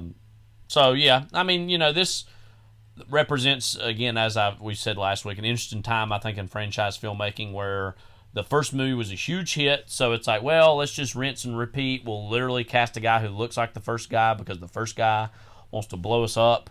And again, I think where this franchise really succeeds is in 3, 4, and 5 in terms of how it goes in a whole new direction. Right. And is what sequels should be. It's like, we're not just going to repeat the same thing the first one did. We're actually going to do something new with the material. So yeah, and it's an all right enough movie. I mean, it has a lot of problems. I haven't seen it in a while, so rewatching it will have more of an opinion on it. But maybe I'll be at the end and go, no, yeah, this really isn't all that great, which it isn't. I think, but Battle, I think, is probably the worst of the group, and this is a little better because of the ending. Frankly, just allows it so much more leeway to be what it is. But even Battle has like Paul Williams, which we'll talk about. Fine Feathered Jackal. Yeah, which we'll get there. Anyway, I guess you're gonna hear the trailer now. And then so we'll take a brief break. You'll hear the trailer for. But one thing I want to say before we go into this. Yeah, let's make this an hour. Kind of We've got one more the minute. Title Beneath the Planet of the Apes in terms of like, you've seen Planet of the Apes. What about Beneath the Planet of the Apes? Just as a moviegoer being like, huh? What's beneath? Well, that's another thing. And just like even in a title, it's like finding a way to get you back in the door. Right. Like, you got to find out what's beneath the Planet because of the some Apes. of the original, we didn't even talk about this. So there was Rod Serling had come on and kind of had some ideas that were basically originally that Taylor was going to go find these other humans or some sort of technology and use, I think. So that kind of ended up being sort of what it is, but I know that would have been a different version. But yeah, originally there was a version of this called Planet of the Apes Revisited, literally, or something. And it's just weird how they come up with these titles. But anyway, so we made it to an hour on this intro. There we go. That's about one of the shortest ones we ever had. Yeah, we'll take a brief break, and again, when we get back, we'll be going beneath the Planet of the Apes.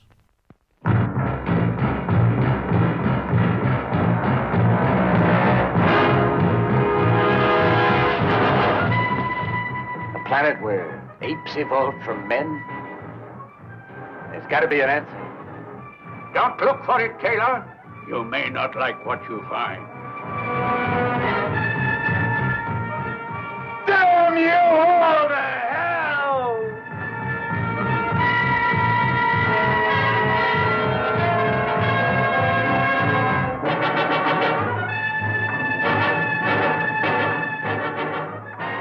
The year, 3955. Charlton Heston as Taylor, a 20th century astronaut, space-wrecked in the incredible future. Linda Harrison as Nova, a savage beauty from the enslaved and voiceless human race. They're marked for target practice.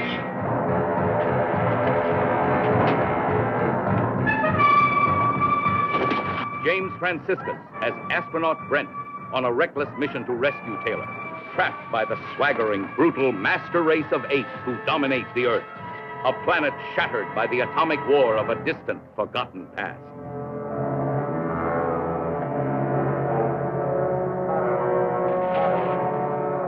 Where are you going?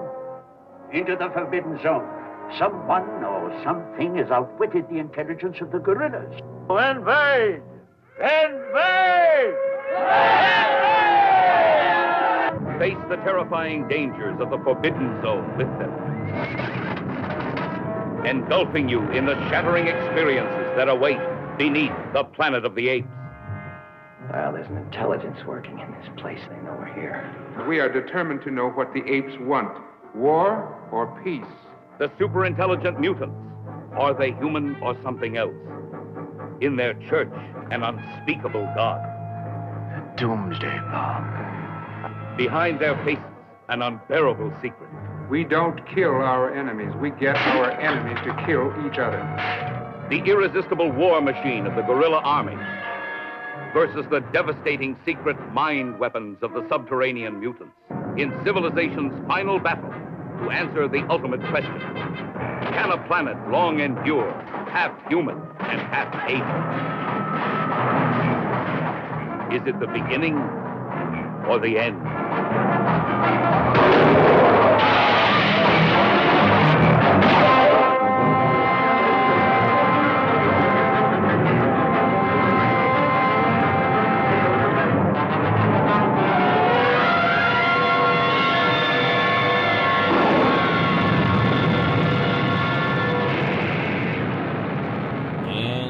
We're back. I love how much that trailer, by the way, it's Charlton Heston's back, yeah. Well, he's back. And then if you look at the starring, it's like and Charlton Heston at the bottom, right. Which should be another thing is how much it, of course, relied on the first movie, which is something we're going to talk about here in just a few moments about the actual movie. Too. Yeah. It was rated G. Find that hard to believe, but you know, a lot of these were. Yeah. Yeah. Actually, the Conquest was PG-13. They went back and did that, but we don't need to get there yet. No. We're going to have to talk about that later. But anyway, so again, it's rated G. Again, different world back then, whatever. It would not be today. No. I don't even think it should be now. It should be like PG at least. But anyway. But it's also, if you're a kid who's just seeking this out, watching this on your own, and you're seeing something like this, it's just also there's some really pretty gruesome imagery in here, here and there. So that I had even forgotten about that was in the trailer. So, Anyway, here we go. So we're gonna hit play. Again, we're watching this off the standard with a box set that Blu-ray that 20th Century Fox rest in put peace, out. Put out. Some years ago now. Blu-ray from that. We're hitting play in 5, 4, 3, 2, 1. But yeah, so this movie, first of all, starts with no fanfare. It just has it there. One thing I wanted to mention about this, of course, there's certain movies, a lot of sequels like to do this, where they open with footage from the past movie. Like a lot of the Universal monster movies were really notorious for doing this. Specifically, the first Mummy sequel. I can't remember the name of it off the top of my head now. I feel stupid. The Mummy Unwrapped. No. Let me look. As far as the original, The Mummy's Hand from 1940. Spent... You mummy. Or wait a minute. No. I'm sorry. Excuse me. It was the one after that relied on the footage from The Mummy's Hand. Okay. Because that kind of created some new mummies and stuff of the Karras mummy. So I'm sorry about that. I'm sure the Mummy fans out there will forgive you. Yeah. And it is interesting, again, it picks up for this footage from the last movie. Yeah, the Mummy's Tomb is the film that did that with that, so... That even the sound of the very first sound we hear of the waves crashing, which, again, was very iconically the way the last movie ended. Right. You're afraid of me and you hate me. So this would be our last chance for a while to kind of enjoy, make fun of, celebrate whatever Charlton Heston's voice. Yeah. So. From men?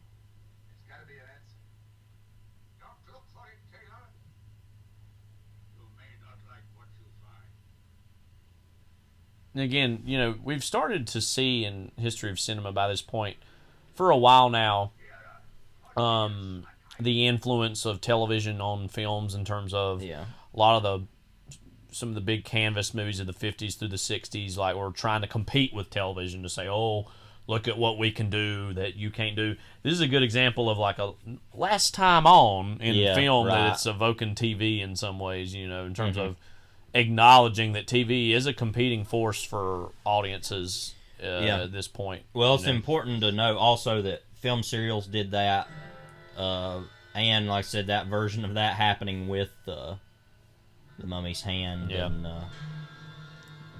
the Mummy's Tomb. So we're beneath the Planet of the Apes now.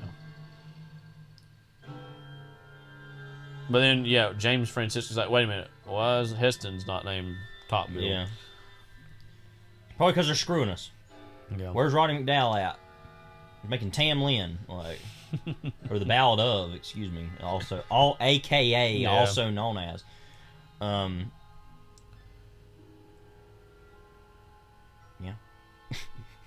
Your boy, Paul Richards. Where's Paul Richards? We don't have time to explain that, so... Well, it was Gail Richards, actually. Yeah. All the Gail Richards fans Captain out America there. Serial. That we haven't even seen. Yeah. But, This music especially sounds like 2001, too. The score. Probably copying that, of course. Now we get, some new Heston hair there. I couldn't even remember if they had put this in the movie. Yeah. And they, cut a lot of that up, too. Look at that. That's pretty embarrassing. Yeah. But what I love about this is then he gets on a horse and keeps riding. He's like, he's real broken up for a while. Then he's like, all right, well, we got to move on. That's what's funny about it when you make it's like the movie ended, there's nothing else after it. And then you have to contend with the fact that you continue on. Frankly, it would have been better if we started with this shot and not even let it relitigate any of that. I was just like, oh, you remember, right? What happened, right? Yeah, I think that's a pretty unforgettable moment. I don't think I would have trouble with that, but I don't know. People were probably as stupid then as they are now, so everything, spoon-fed, right? So, and again, we mentioned this I think a little bit last week that this came out 2 years after the original, but every movie after this is a year after. Yeah, and then none after that for a long, long time. So, Panavision Deluxe. Speaking of other crossovers, imagine like James Bond meets the Planet of the Apes, or he goes to the Planet of the Apes, like Dirty Ape, Sean Connery. You're Dirty Ape. Yeah. Operation Grand Ape.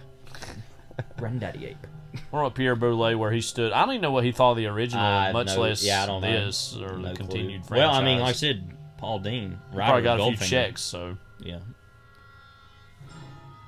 Goldfinger. Overrated movie. I'm gonna go out there on the limb. Yeah, I mean, we're huge fans of the Connery Bond, but that's actually the worst one of those. Which is crazy to say. Well, obviously there's 5. I know a lot of y'all out there think it's the best. But we're huge fans of You Only Live Twice. Which well, that's one of my favorite. Almost movies, never gets mentioned as that that good of a movie. You're probably laughing, like, are you kidding me? And we also like Thunderball a lot, I'm not. too. And I'm not kidding you. So I think Dr. No's the best of that bunch. Yeah, that is the best. That's the best Bond movie that's been made. Russia with Love, I think that movie's subtly overrated. But he really does look like him coming out of there. I mean, look at him. In particular, in the trailer, and we'll see this later, with him, when he's literally wearing the jungle garb, basically. Right. Yeah. Literally, if you turn your head a certain way, you just assume it's Charlton Heston.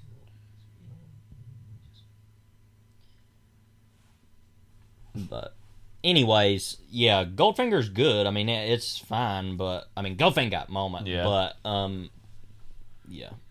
Also, you know, the thing about that annoys me randomly is and also, by the way, Don Pedro Colley is actually one of the mutants in the movie. He wasn't one of the astronauts, but I'd assumed that in memory. But that with Goldfinger, there's that moment where he's like drinking Don Perignon 55 without ice is like listening to the Beatles without earmuffs, and I'm just like, I can't get over that crap. Screw you, James Bond. You know, well, like, it's one of those things. Obviously, a guy of that age and generation wouldn't have liked but that. It's just like, no, like you're wrong. So, yeah, I know, but well, looks like we're repeating the same movie. Like, it's also funny that so much of this movie is concerned with time travel, or I mean, these movies, concerned with time travel, that the reboots don't mess with at all, obviously, because, you know, but it's funny too. It's like, oh, I don't know where we are. It's like, and I imagine audiences would be like, oh, we got to go through this again. No, I know. Like, it's you know, you don't know. It's like it's a lot like TV at this time, you know, where it's just the same old thing. It's like, you know, you just repeat the same crap over and over. It's like, I don't know how they could make Gunsmoke was like the longest running TV show for a long, long time. How could that be so? What did they do on there? Like, what happened on that show? Like, you know, they threw a lasso around somebody and said, "You're a bad guy. Don't come around don't be a cowpoke." And then they threw him in the brig, and that was it. You know, that's every episode. Like, you know. But anyway, yeah, I think like a lot Bonanza's of shows, they do have an initial spark in the beginning that is enough to last a few seasons, but then they're just so popular, right, that people are just willing to watch it just because, you know. Burt Reynolds, he was on some of the first seasons of that. Well, that one thing we didn't mention, that Burt Reynolds was originally going to be this role. Yeah. Which I think is crazy. Yeah. Now, he wasn't as big at this moment as he would be very soon Deliverance after. was 2 years away. Yeah. But that's just kind of crazy to me that, like, Burt Reynolds would have been in this, but, which, you know, whatever. Like, that's more, sounds like I'm demoting Planet of the Apes. I'm not demoting Burt Reynolds either, but that's just strange, but. Yeah. But later on, if you would have seen, you know, Burt Reynolds and Heston kind of fighting each other, I feel like that would have had more weight than Paul like Franciscus now we doing would, it, you know? and he might have had an even bigger career, maybe, than he did. Which Burt Reynolds had a really big career, but he would have lended a lot more charisma to this role than even this guy did. Nothing against James Franciscus, but I think having Burt Reynolds is one of the most most charismatic, this kind of ironic, you know, spark and self-effacing nature to this, right? That Heston. I mean, the Heston even didn't. I mean, you mean because like in the sense of like kind of like almost making fun of the situation in a light way. You know what I mean? Yeah. Like he would be laughing and being like, one of the biggest revelations to me, as much as I like Harrison Ford, is kind of watching older Burt Reynolds movies and go, oh, he kind of did that first in terms of that Han Solo type sarcastic, self-effacing character. You know what I mean? Bill Murray even to an extent, but he would have been like, I'll buy you a new pelt, company. In reference to White Lightning, of course, but masterpiece. Buy a new dress, company. By the way, something I want to remark upon now, we'll see it in a little bit. He didn't get struck by lightning and disappear. It was even dumber. He fell through a rock wall. Yeah. But there was lightning involved earlier. But yeah, got a shovel. You know, it's interesting too to think about this movie that, you know, it was a sequel to the original that, of course, 2001 got its own sequel some years after. 2010 was that the name of that? Yeah. Yeah. Was Scheider in that, wasn't he? Yes. Yeah, Roy Scheider. I haven't seen it, so And Kubrick had nothing to don't do really with it. plan on seeing it either. Did Hey, Peter Arthur- did Peter Hyams direct that? Let me look. Nova.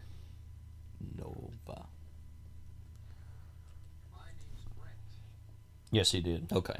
And Arthur C. Clarke, he had written a book, 82, that was its own sequel to 2001, the book of 2001. Right. So, yeah. Keir Dulley's also in that. Yeah. John Lithgow, Helen Mirren, Bob Balaban. Probably will see that movie at some point, actually, but mainly just the cast. I'm like, okay, what are we doing there? You know, like, but. And again, we go through the whole thing. Oh, she can't talk. Well, I will say they're speeding through this a little quicker than I remembered. So yeah,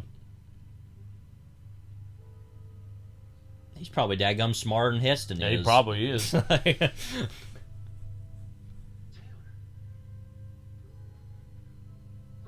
Part of that is because Taylor.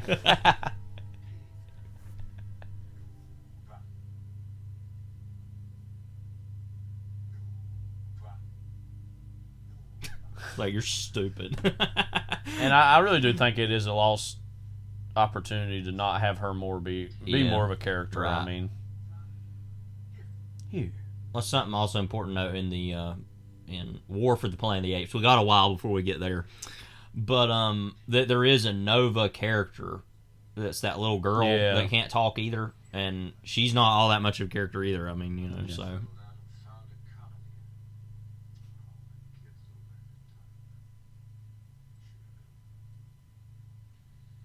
She's like, wait, so am I Taylor? Mm-hmm. If you gave me the, like... Don't get confused. I am now Nova. We traded names. I guess they still shot this out in California desert, I guess. Right. That would be a real moment, like, and you remember in Good Time, where it's like, don't go getting confused. Yeah. It'd be really bad for me.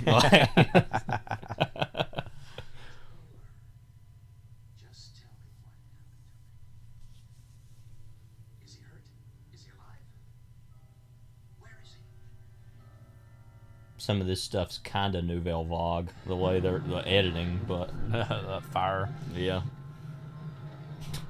Love how just nice and shiny the background looks still. Right. If you look behind the fire. It's not like charred. It's like something you see in a samurai movie. Yeah. Thunderclap Newman.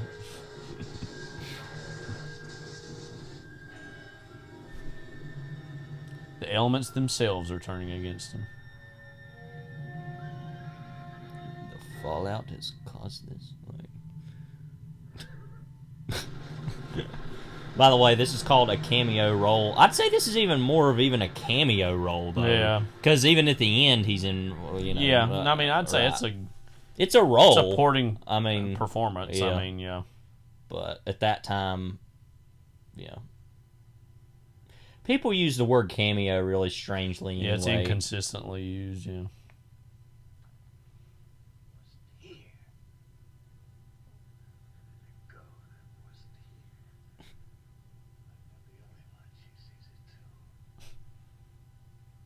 He looks older already, too, you know.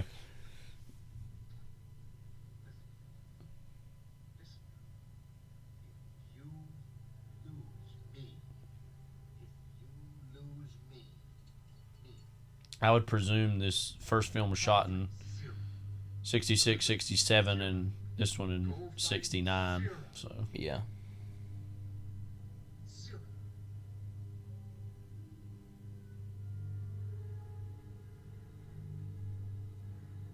They are, I guess, at least showing she's like understanding things at least, but still like not letting her talk. This whole moment's so dumb looking.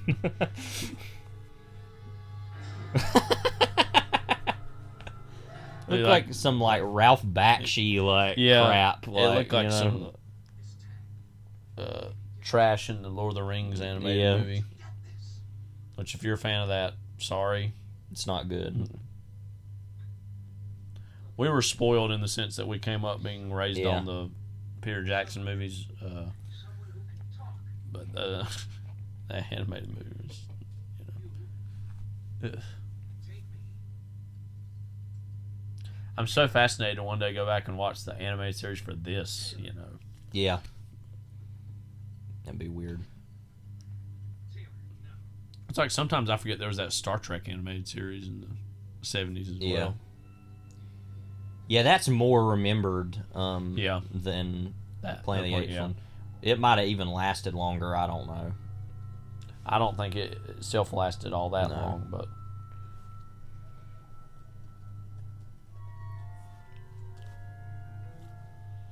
Two seasons.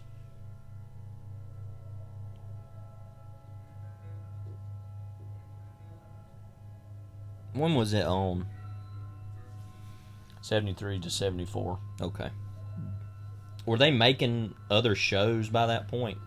No, there was only TOS, and then that, and then the movie, the motion picture would have been in the late 70s. So it was in the 80s they would have made all those other shows, probably. Yeah, the late 80s was when Next Generation started. Okay. But weren't there some shows in between those? No. Oh, there I don't weren't? think so. There Oh, was so the then movies. The 90s all the they Star made Trek all those movies. shows The then. 90s was when I think that all like blew up. Voyager Yeah. and all that, Deep whatever. Space Nine. Deep Space yeah. Nine, yeah, okay. Never mind. That was all in the wake Shows you how of much Next I know. Generation's success. And then they were still making Next Generation movies during that time, too. Anyways, I'm not a huge Trek person to go to for knowledge, but... You're not a Trekkie? Meanwhile. But I have aspirations to be a light one day, but...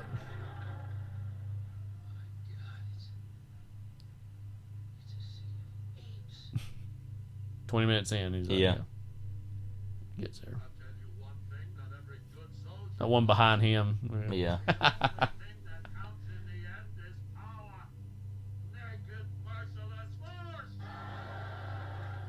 Sticks banging on benches. Look at that. Yeah.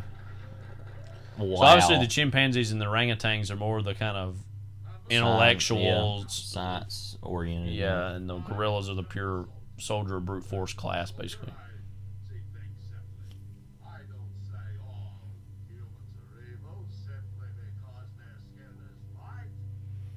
Well, that also presumes all humans are white, but we're... Yeah.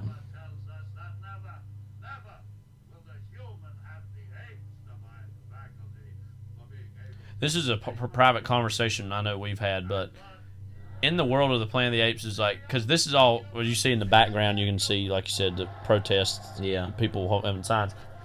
Is this just in this corner where the apes rule the world, or is it around the world? Various apes rose up in like China, in Africa, in Europe, like all across the world, and they have their own versions. And if so, are they united on the Confederation of Apedom?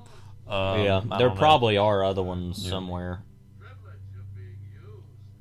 This is clearly like North America, like specifically like New York, even though it was shot out in California, West. But yeah, what's interesting though is that the Cornelius still looks like Cornelius in this, but single ape applauding. Yeah, we get it. Yeah, a lot of people wouldn't even have noticed probably that it wasn't Roddy McNeil. It's actually a pretty good job, I have to say. Yeah. But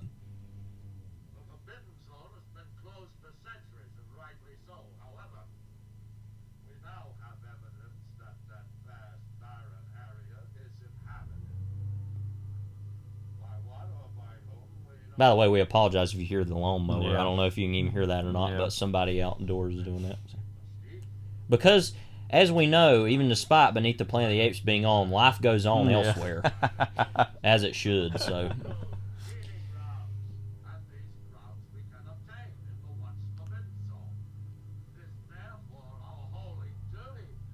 A holy duty. Or howdy doody. I wonder if they're Howdy Doody fans. Look at how bad some of this makeup is. In the back. It's literally masks. Look at it. Like...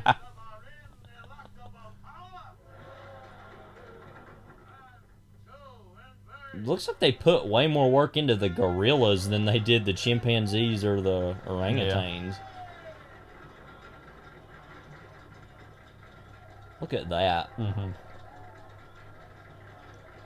You can see his like white neck, like if you look, when the way he like strains the Ursus gorilla.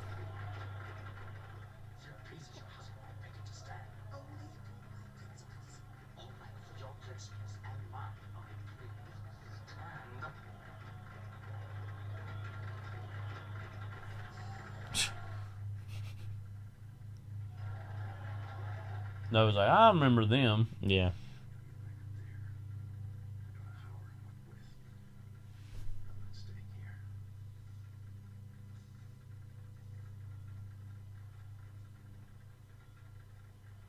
Star of Hellboats. Until Rick Dalton came. Died. No. No, he did. We all die someday. Yeah.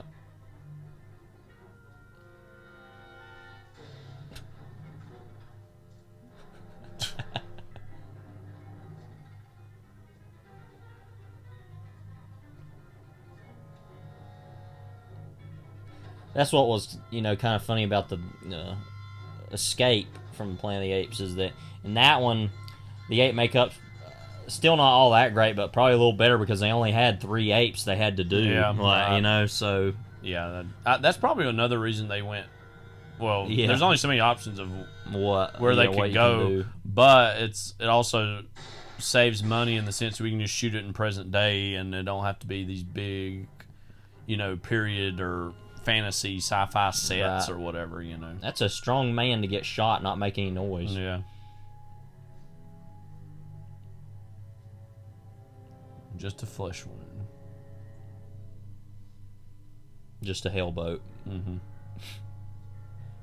Already almost a third into this movie, by the way, because that's one good thing, about all these sequels. They're very short. Wow, look at that. Yeah. Love them at steam bath. Yeah. Apes. Ape steam bath.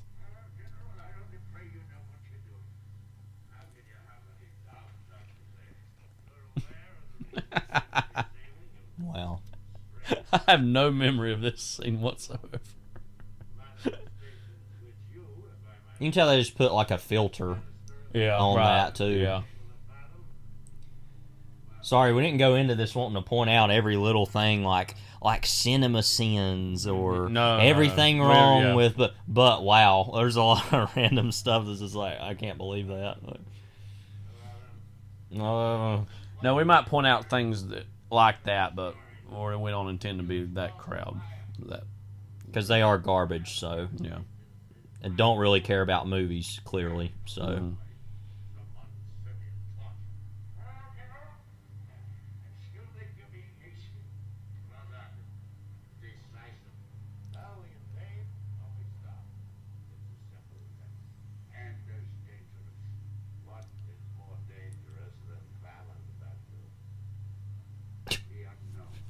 Wow.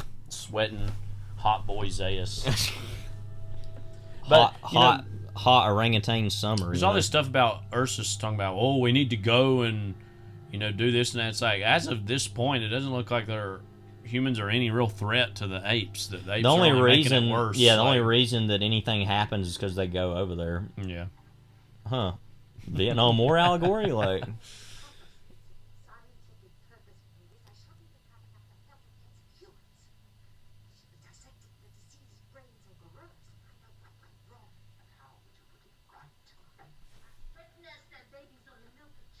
And that's another thing, too, that I think sometimes isn't talked about is that it seems as though this ape society is on its way to being what humanity was, what destroyed itself in terms of this factionalism and division and militarism, Yeah.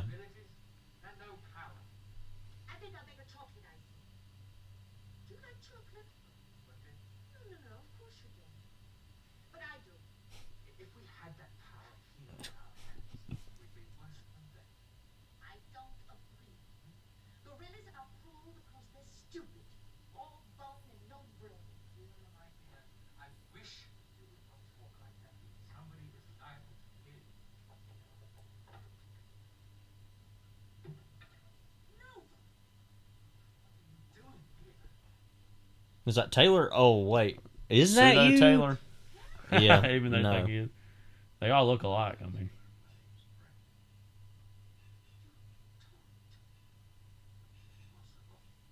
No, it's clearly not. Like,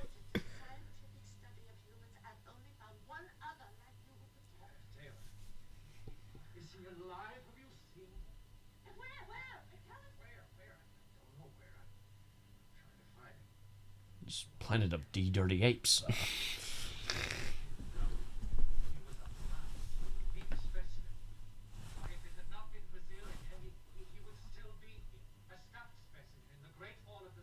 Zayas Museum. Yeah. Well, the Zayas clan, the Zayas Right. family are big contributors, I mean, his grandfather, Herbert Zayas, founded the museum after all.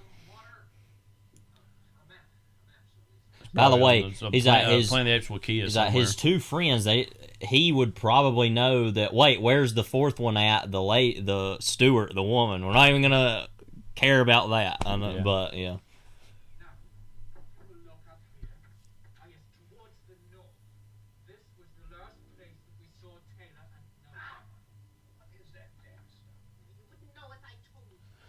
One thing that's a fallout, I guess, from the first movie we're not really seeing is that if they were formally reprimanded for their role in that didn't really happen. Movie. Yeah, but they're still clearly kind of the outsiders of society.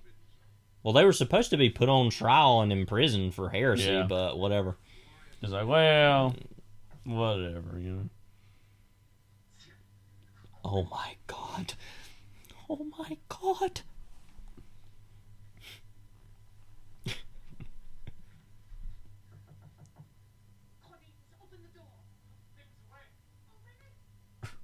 Put the things away. I mean, saying kind of loud, but whatever. Look at the way he runs. Yeah.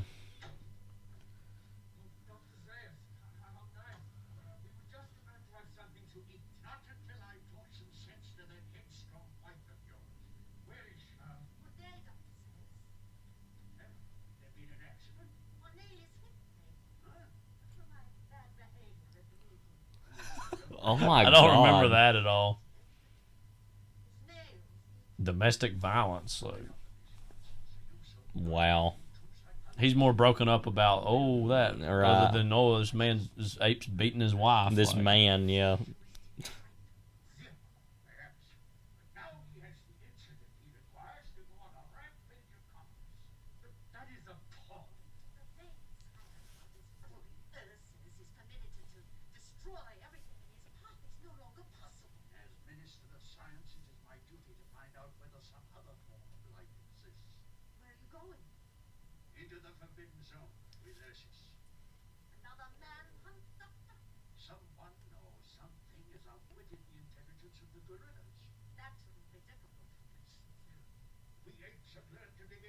He's like, what the hell Yeah, is going on right. here? Like, Yeah, it's like, if you made me nostalgic for the days of Nixon, like, yeah.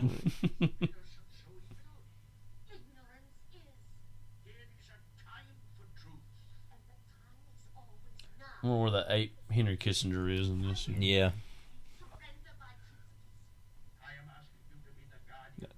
He has become a drug fiend. The humans are drug fiends, as Paul Sorvino and Nixon said.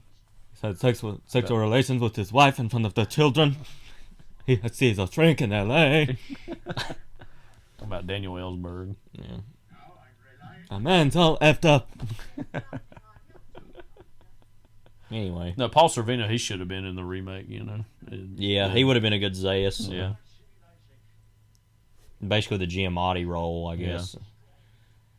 But then you wouldn't have Giamatti in it. Yeah. So you would have Paul as Look at I have a chocolate. Halle Berry. one of the most disturbing yeah, acceptance speeches of all time.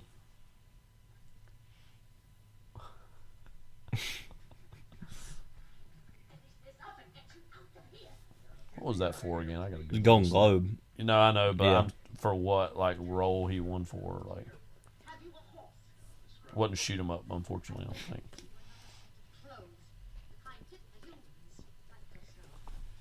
He was clearly drunk too.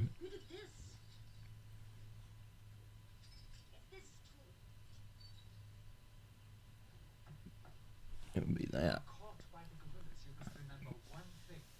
Go back. Wait a minute.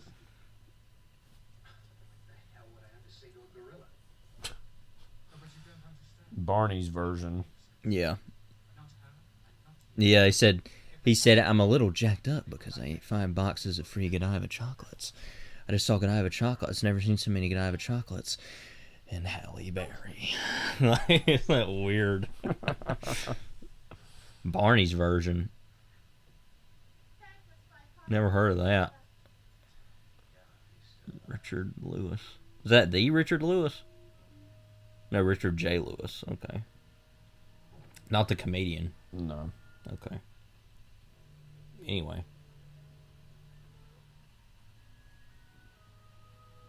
I'll have to do the watching him change, like pulling his little thing out. THANG.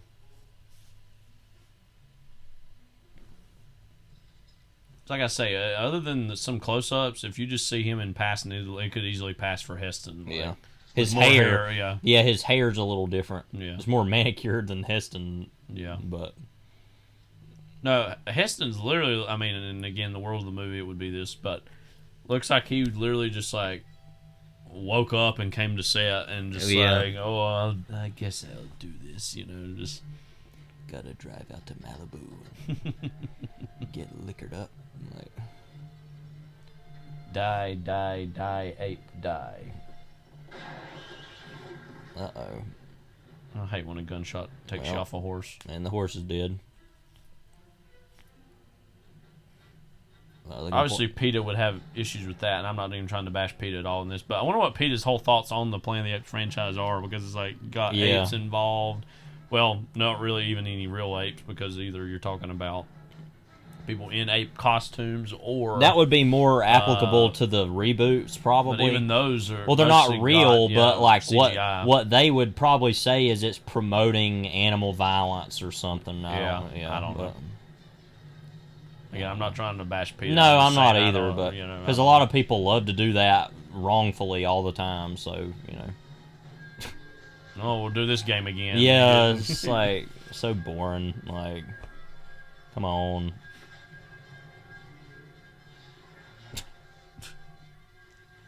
I guess most kids would have just been like, "Oh, it's like this, but again," would have liked this back in the day.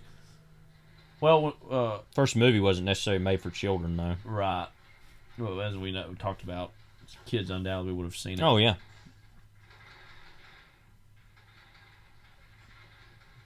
Don took his kid. Yeah, Don Draper. I mean, as Roger said, he's like, well, he's like, let me. Here, he likes when I do Dr. Zaius. Like, I'm just imagining Roger Sterling going to see this movie. This was just like a. Was that like a demonstration? Yeah. Or like, training. Yeah. I don't know why they necessarily need to train. You just do it, but whatever. That's again why I can't help but thinking about especially these apes on horses that do some of these stunts. Look at them like training, stretching, like. basically. Would have been mostly probably Western Western stuntmen, but in all this makeup. Yeah, it's funny to think about. Like, and they're aggravated. Yeah. Like, what the hell is any of this?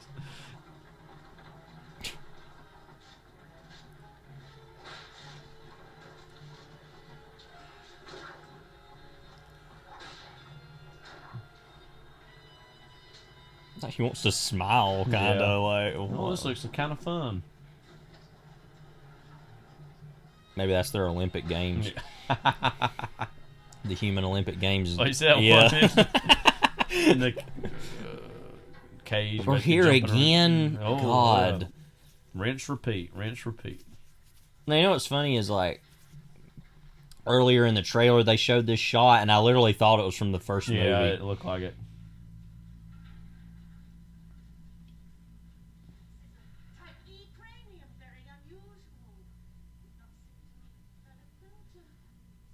You know they wouldn't let them be in here working on humans anymore, right? Yeah. Like,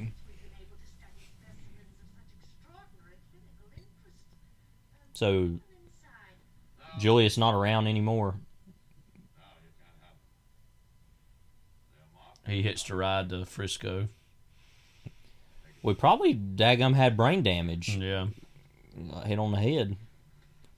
Do that again and I'll break your arm, kind of. Oh, I was thinking about the kid. What's the kid's name? name? I don't know. What's his name? Dr. Zaius, this is inexcusable. Yeah. You know. Whatever. No, I was talking about. Yeah. I was talking about the one that was like, if only you knew what they're going to do. Yeah. What was his name? That other. Yeah. Double lock. Okay, whatever. Lucius was his name. Yeah, that's right. But what was that other one you said his name was? Julius. Julius. Oh, that's right, yeah. This is a real picture of the Julius guy. It doesn't look at all like that. He was in Conquest of the Planet of the Apes, supposedly.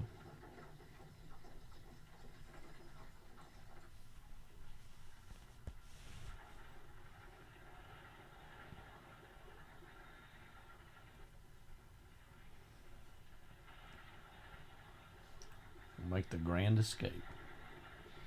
Do that again and I'll break your arm. You can tell that's like rear screen projection right there.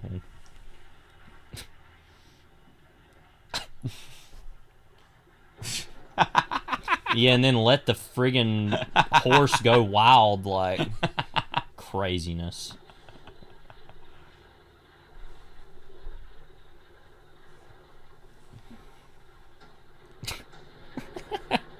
Taking care of business. TCB, yeah. Real heads know. Yeah. You can tell they had a wire on his back and they pulled him off, yeah. I say, why don't you just take the ape mask off and, you know... Yeah. Oh, wait, that's... Yeah. It was just his Indiana Jones moment. Yeah. Pre-Indiana Jones, Yeah. I mean... Mr. Jones.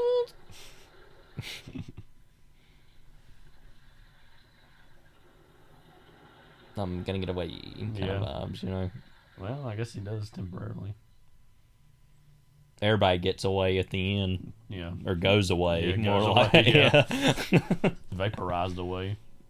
By the way, those mutants haven't been in the movie at all yet. Yeah. It's just like, well, time's ticking, like... Like, come on. You just hear the kids like, when are we going beneath? Like, yeah. I'm sure they didn't give a crap. But, you know.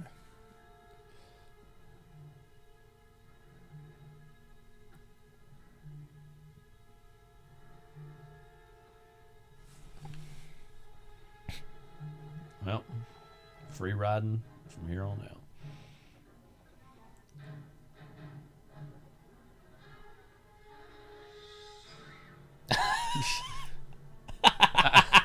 Say, hey, what are you doing over there?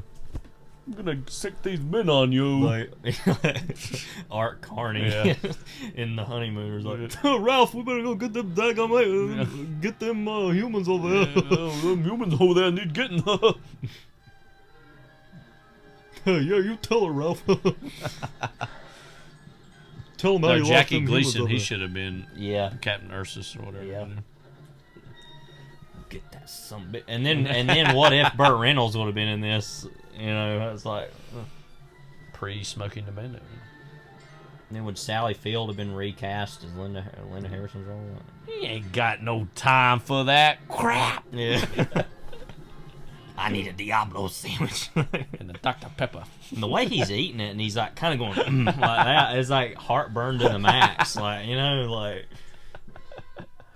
Oh man, I'm now just curious how old Jackie Gleason lived towards. Like, probably randomly older than his weight. Well, 71. Well, a little early. Died in 87. He probably drank a lot too. Yeah. I'm assuming, so. And a Dr. Pepper. That's cool, Dr. Pepper. Yeah. You know, there's a Jackie Gleason bus depot. What? I named, I guess, off the honeymooners. Sunset Park, Brooklyn. Okay. Yeah. He lived in Brooklyn in the show, didn't he? Yeah. Or some at. He's probably from there, too. But yeah. I don't know. Yeah, he says from Brooklyn, New York.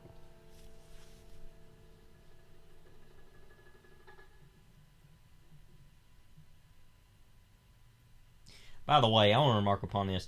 Didn't it seem to you, even though a lot of this was like New York, clearly, that when they went to the Forbidden Zone, it took a while to get there? Yeah. And that now they're like there really fast in the like New York City because area, like, convenient, yeah. Yeah. I don't know. Well, I guess they were transporting them farther out, but yeah. Well, and I guess also that the Statue of Liberty would be just a little bit further away. Mm-hmm. But, I mean, if the water was drained, I don't think it would take that long to walk from, like, Manhattan Island to, Ellis Island, though. What's funny is now this is what teenagers would think of seeing a telephone, like, booth. It's like, what is this ancient technology? But you know what I mean? Yeah. Like, it wouldn't be that far, but whatever. It is still somewhat shocking to me. I know everybody's got cell phones now, but how quickly it seems as though telephone booths have went by the wayside. You never really see one out in the wild hardly at all anymore. Even landline phones are going down.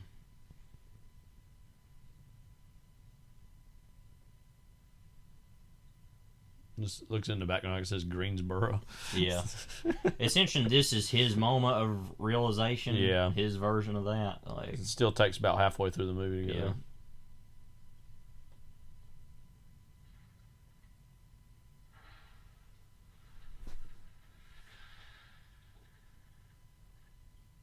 New York is a summer festival. Did you know that? Heard about it.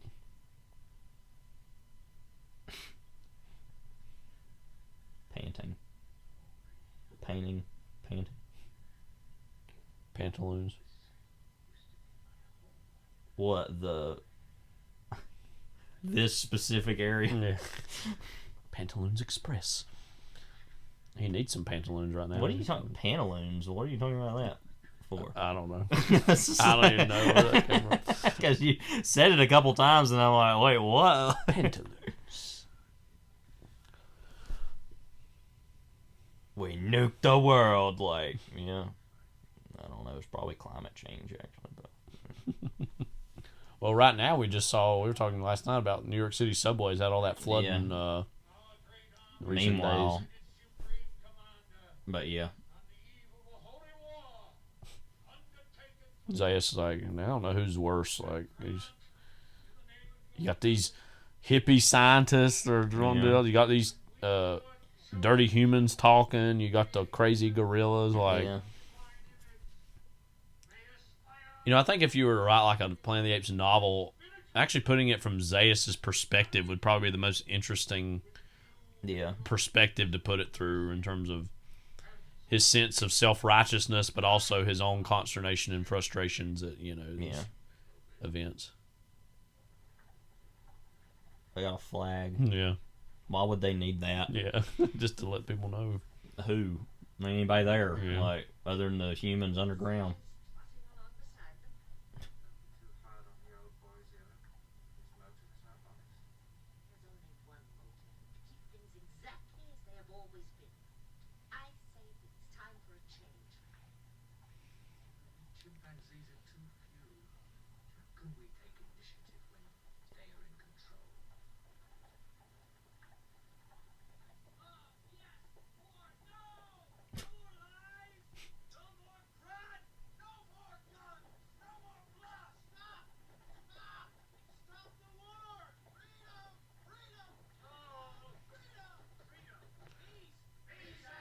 We got our ape peaceniks here.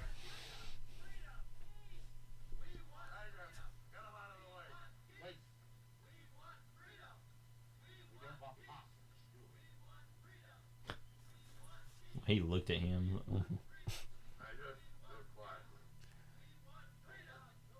Looked like he was going to shoot in the air, like, do it quietly, and then he does that. Shot guerrilla like brutality. Cinema verite here, like. Guerrilla brutality.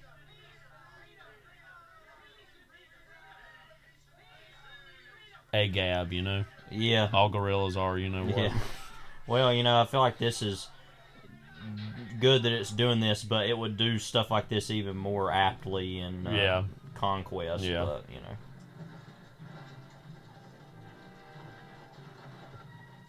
So did they just have all these, like, prison carts sitting around everywhere? Yeah. Like, that's like one of their biggest industries, I think. Yeah. There's like building prison carts, you know.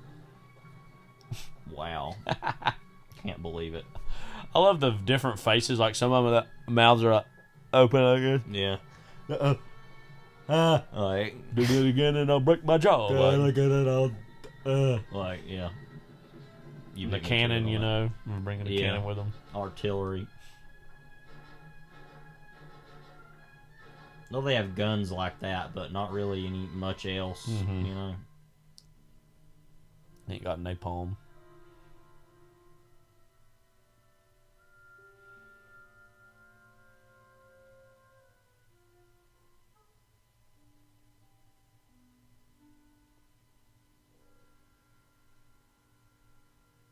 Oh, look, my arm's already fine after like 2 minutes. Yeah.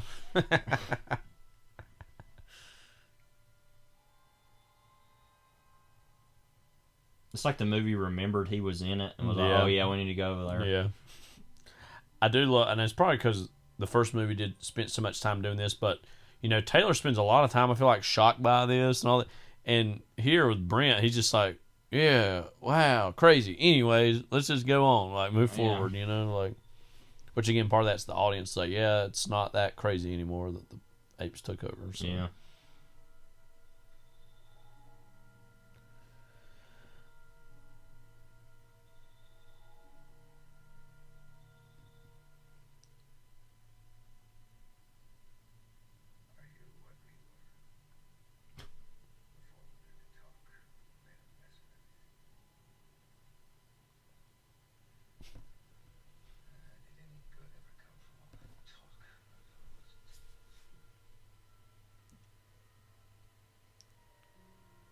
He's all Godardian, like, we need less language. Yeah. Like, yeah, in your case we do. Like, a stupid thing to say. Yeah. Like,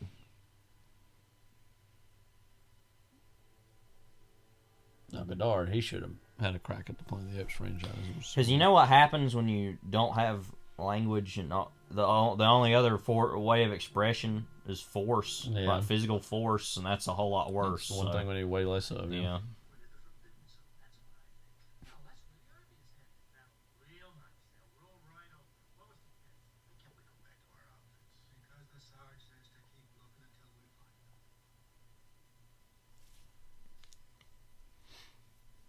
If they would literally turn and look for like 2 seconds, 30 degrees, yeah, they would see that there's a cave.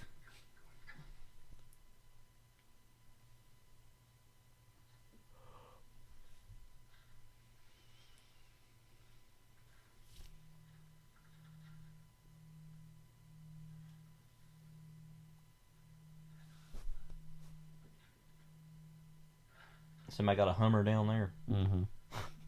Got a Hummer in it, as opposed to a Hemi in it, you know.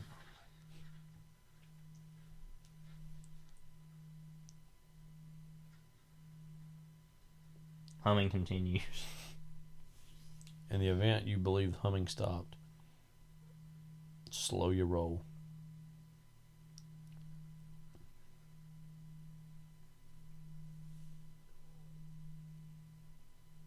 What really is beneath the Planet of the Apes? More apes. I don't know. Mm-hmm.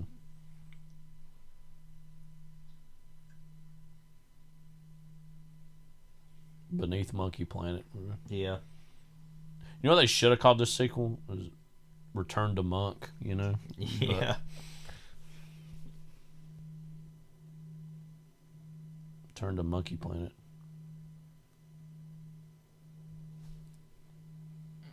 Yeah, because that, hate memes. That meme, the return to monkey, it's technically monkey, but Yeah. it has an E. It's like, no, it's return to monk. Yeah. Like, if you don't have the Y, like, that's really the dumbest thing, the way these people are, these stupid kids nowadays, of which I'm about the same age, but they're a whole lot dumber than I am, is they just take letters off of stuff and think it's the funniest thing ever. It's like, a 5-year-old can do that. Like, what a juvenile thing to do. Like... It's so funny to me how mad it makes you. I mean, you're absolutely right about it. Like, It's just so like stupid. Yeah. Like, it's return. No, it's not return to monkey. It's return to monk. I don't care if there's an E there. The E is silent in that case. Like, because what's funny about return to monkey? Return to monk is way funnier. Memes are stupid. They're gonna erode society. I'm telling you. They already have. Like. Oh, you said the same thing about TV. I didn't say the same thing about TV. I said the thing about memes is what I said. So. But in their own way, aren't memes an extension of television? Deep down. I mean, yeah, but screw it. Like,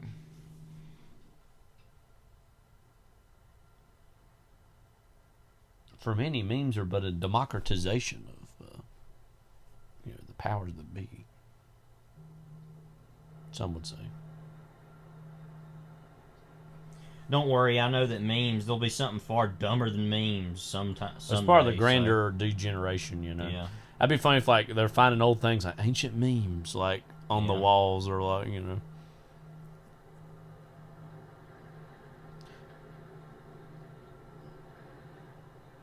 That's an inevitable aspect about a lot of these era of sci-fi movies when it's depicting the future, and, like, this for some people hurts their enjoyment or ability to watch them. I think you're kind of dumb if this is the case, but it's like, oh well, that ain't what the future really look like. It's like, it's more, the future depicted in movies of this era is more analog and a lot less digital. Why would you know what it would look like? It's the future. Nobody knows what it is. That really just tells you more about the time period itself it was made in than it does the supposed, well, this is what 2001 was, quote, supposed to be, or whatever.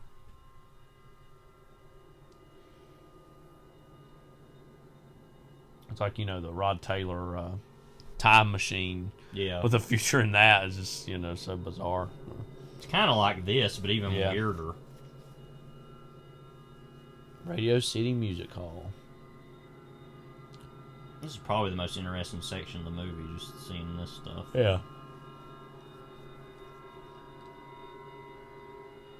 Where most of the money went, I guess, making these sets. Yeah.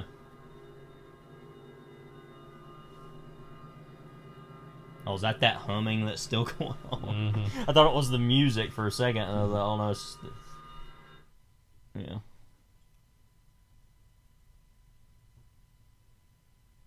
They heard I was talking about it. Oh no, call them to.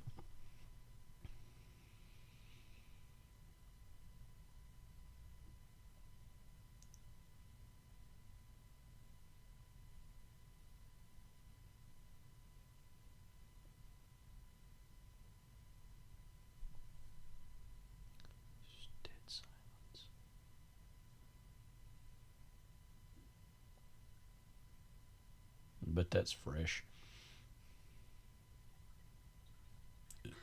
Yeah. Yeah. Why would you even try? Yeah. Probably radioactive anyway. Yeah, if he would have lived long enough, he probably would have gotten some sort of mutative cancer or something. Yeah. But, oh well. He's not long for this world, thankfully. So, in terms of his own health, right. I'm looking out for him. Right. When I say that, he ain't gonna have to worry about it. Looks like the Rock's peeing. Yeah. You gonna try it now?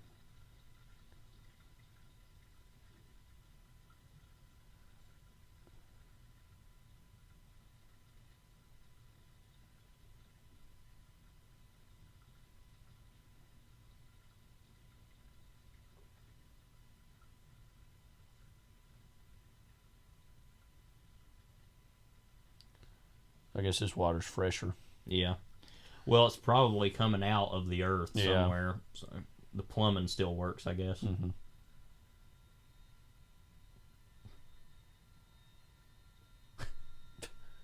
Oh my god.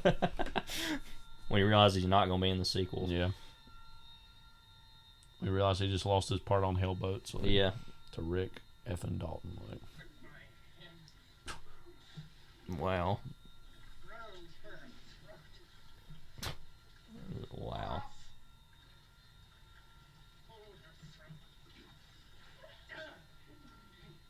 I forgot about this whole telepathic powers bit.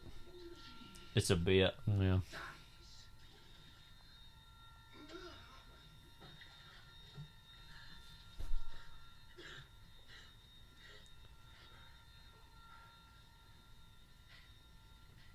Like, what the hell? Like, yeah.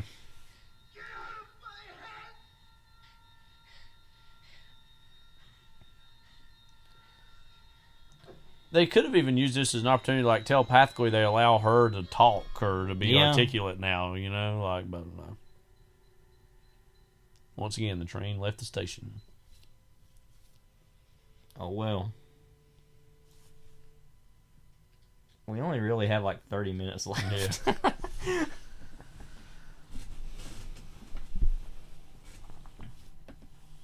Yeah, this is a movie that we'll probably say this later. What is it ultimately? Yeah. In the end, it's like it's very, we're just now getting to this stuff. Like, you know.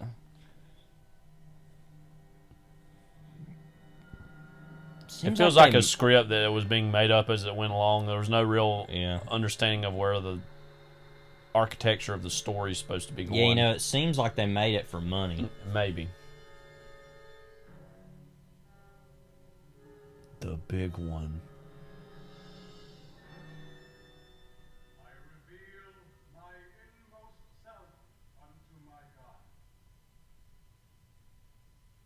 Do what? Mm-hmm. What you mean, boy? Listen, boy. Electronic beep. What did you say?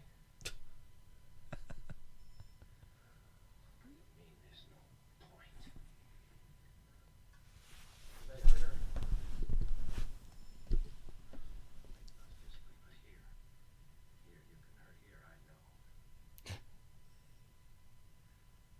He talks in nods and riddles.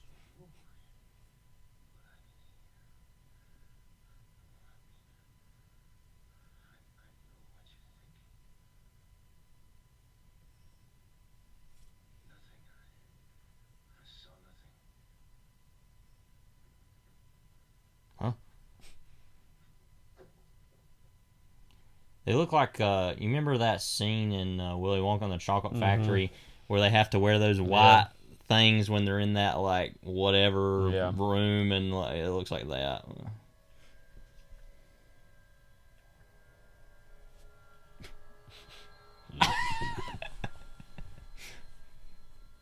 Okay.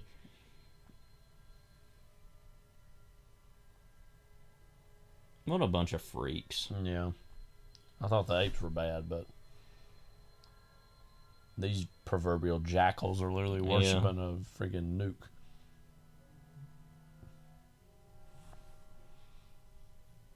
The freaks of years past, you know? The subterraneans. Yeah. The Mysterians, if you will. If you will. Evidence, if you will. Dusty Rhodes, he should have been an ape or somebody. If you have documents, if you have photos, if you have clues, if you have evidence, if you will.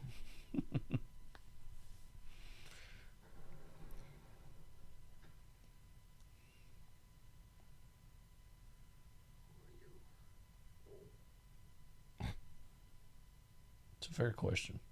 When your group's small but crazy. Yeah.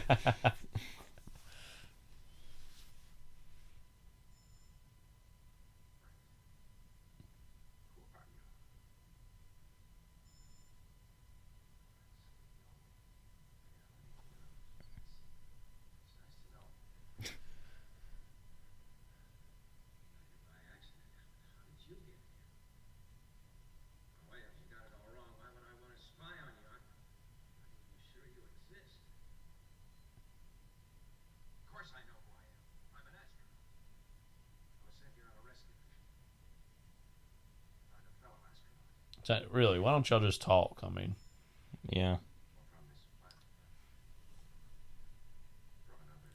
There's our boy. Yeah. So all these people look alike. Oh, they're like, that sounds insane. Like, y'all can literally telepathically speak to each other and worship a bomb, and you're going to tell me this is ridiculous. Like, a slippage. Remember that? Mm-hmm. Yeah, I remember. Big moment.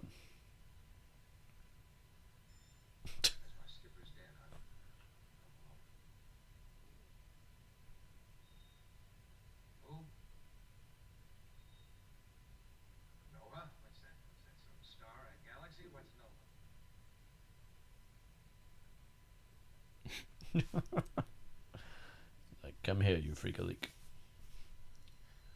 Yet I am a freak-a-leak.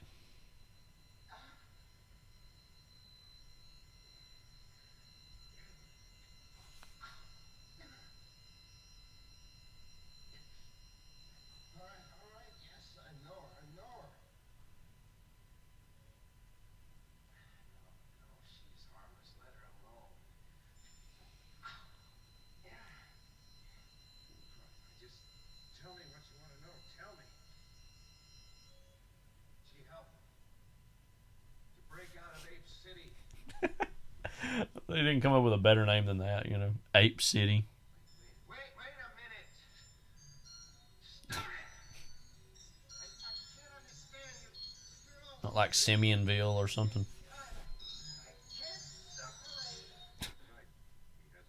Gorilla Grove.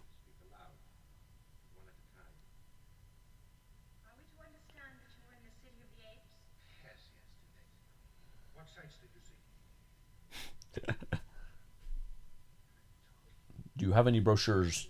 I'm thinking about taking a trip. Do you know any good hotels in the area? The Ape City Inn. You know a good restaurant or hotel on the island? Like, Thing out there, an atomic bomb? You're God? You don't understand, Mr. Brent. The bomb is a holy weapon for peace. huh? Do what now? You're an oxymoron if I ever heard of one.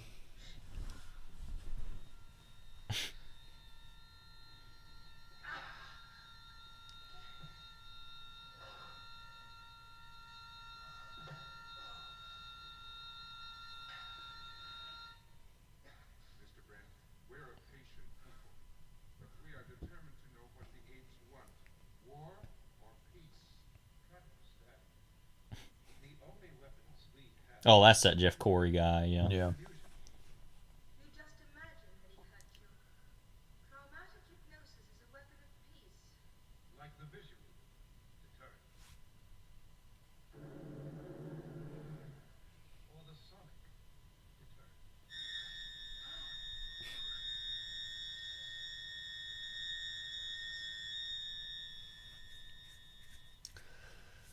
In this way, you know, these humans having these powers, it's not all that different from Marvel Comics at the time, you know, because some of the Marvel Comics characters got their powers from radioactivity in the 60s. Yeah. Damn your hypocrisy.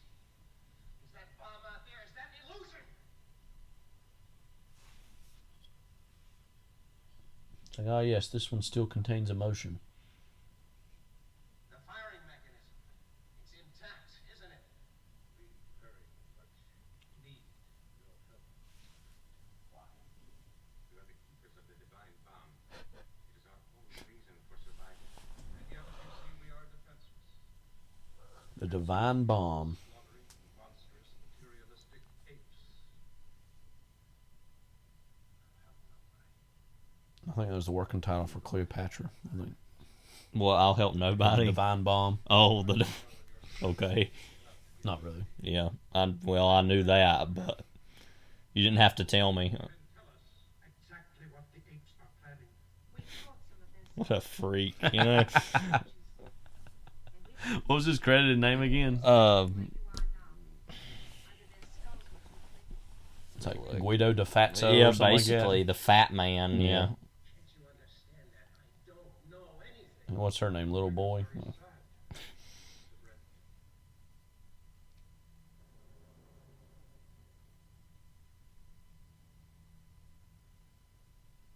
Guido de Fatso. That was a name used several times, and Once Upon a Time in Hollywood by Rick to like represent the stereotypical Italian director type that he didn't want to work with.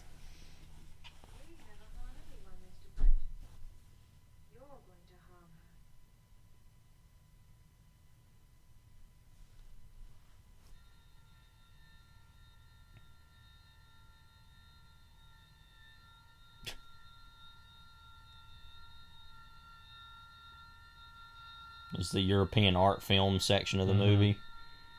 Had to have a little bit of influence. Not as much as the first one, obviously,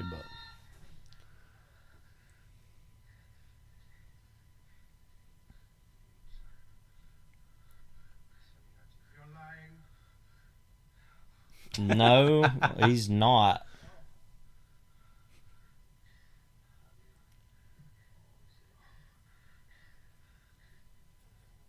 Like, why don't y'all have it out? You don't like each other, you know? We're just visitors, you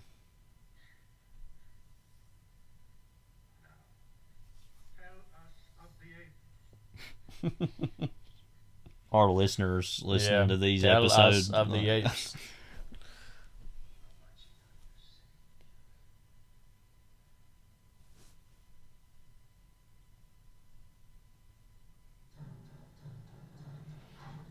He could have said that a little earlier. Yeah, of course, this movie. But you know, of course, this movie has very little of the apes in it. Funnily enough, but you know.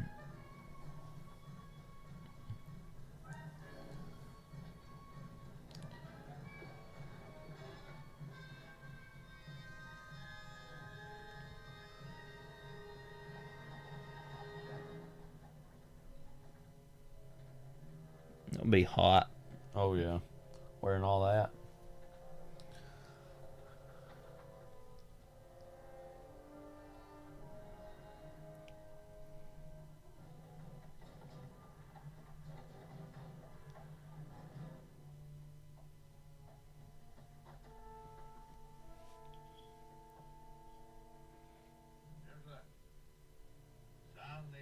Bugler.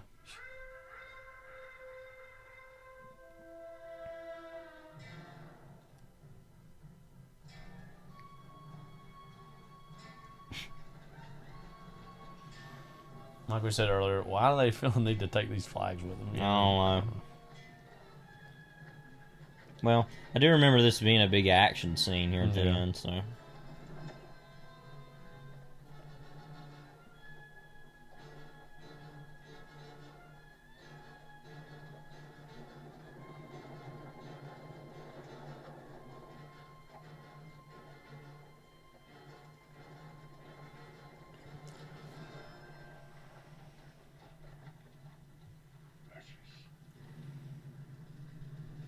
Brutal. Yeah.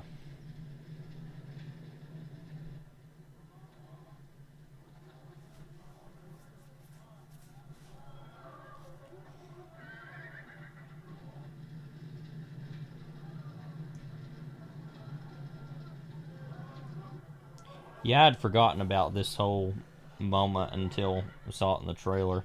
Yeah.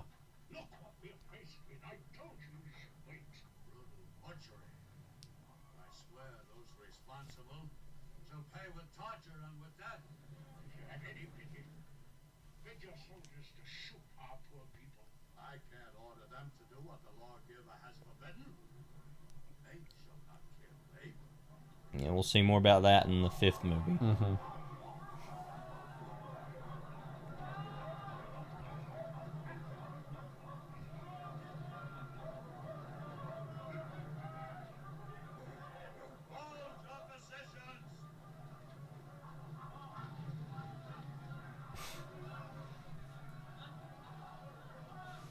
I kind of love that there's no explanation for how that would happen. Just like, you know, the pure imagery of it is just. Yeah. Well, like they said, you mean literally in the plot of the movie? Yeah, the narrative, why that would bleed.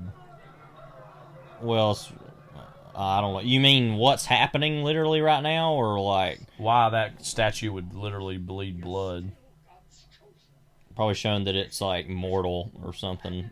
That's what I'm saying. I just like the visuals of it. It doesn't necessarily need an explanation. Yeah, but obviously the whole point is that that's all not really there because they're using their visual deterrent. They said or whatever. But oh, that's right. That's why this is happening because this wouldn't just happen. I mean, yeah, that makes sense. Yeah. They're using it telepathically.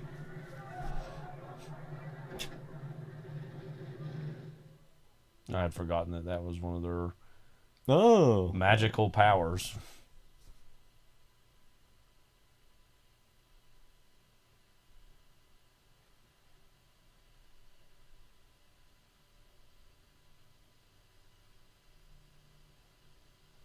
Imagine being a kid and going to see that, and you're like, well, this is G, remember? Yeah.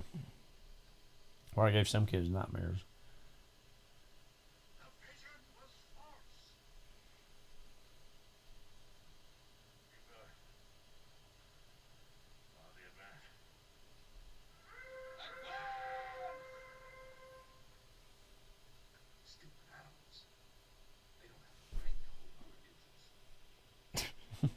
Well, they also, they're so stupid. Now we're screwed. Like, no, I guess it's that they're smart enough to realize it isn't real. Like, okay, inbreeding idiots here, like inbred freaks.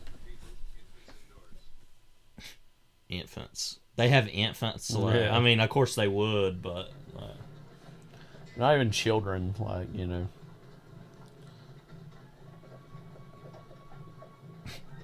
horses are dancing. Yeah.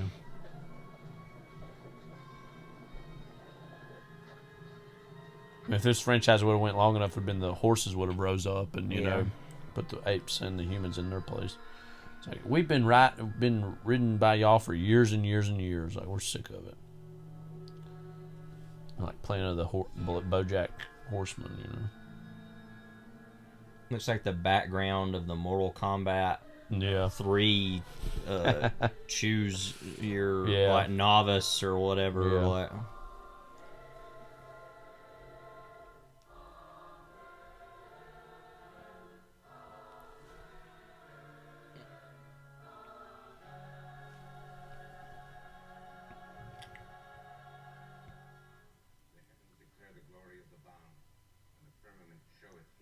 Of course, this is interesting in the sense of it's very obvious, but of like conservative Christian right-wing America is like fundamentalist at the time, worshiping war and thinking it's a godly thing. Endeavor, right?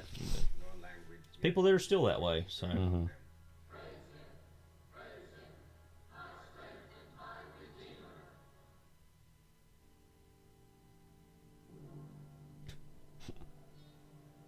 Like kryptonite or something. Yeah, that's what it looks like.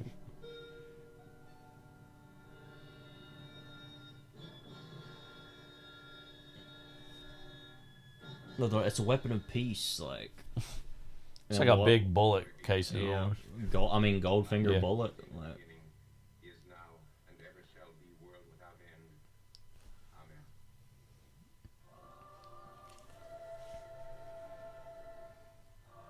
Amen. Man with the golden Alpha Omega bomb. Yeah.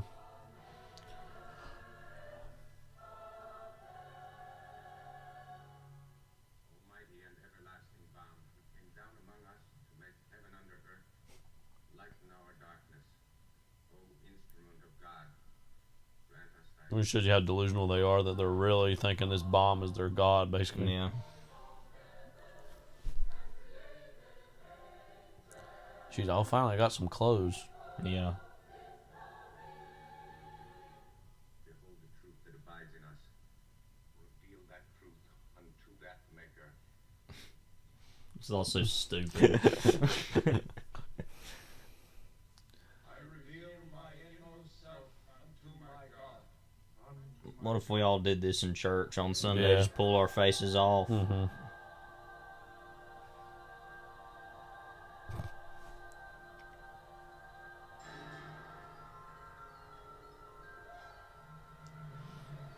Yum yum.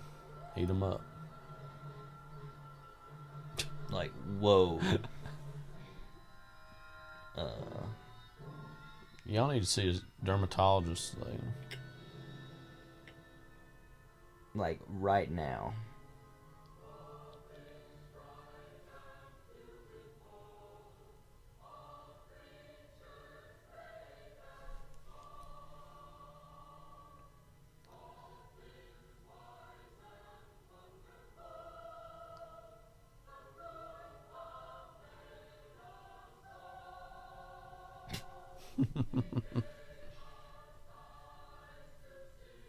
What, the bomb created you? Mm-hmm. Like, I mean, I guess it did. So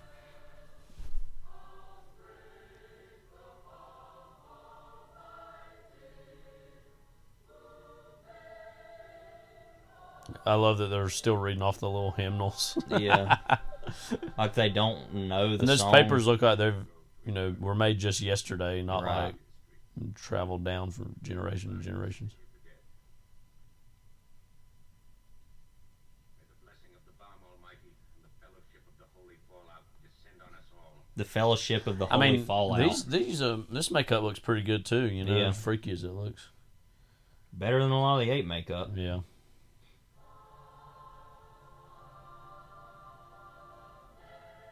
Just think about it. Just see this image. This is a sequel to Planet of Yeah. the Apes. If you just showed that to somebody and said that, they'd be like, "What?" Convinced you of our peaceful intentions, and I'd like to thank you for your cooperation. When may we hope to be set free? You may hope whenever you please, Mr. Brent.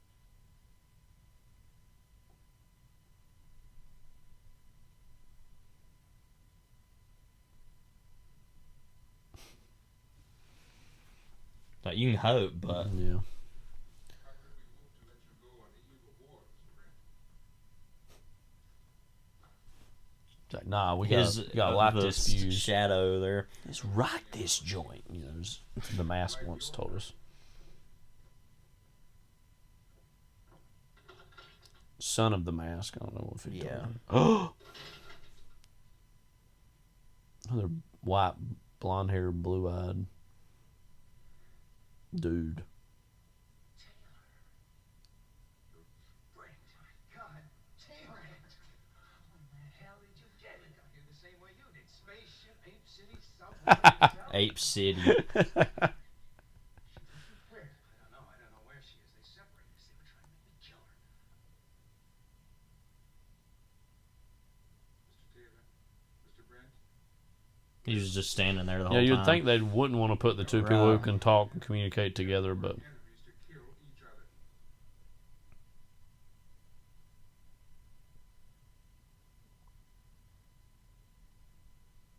But they're gonna make him do it. He can do two people at the same time.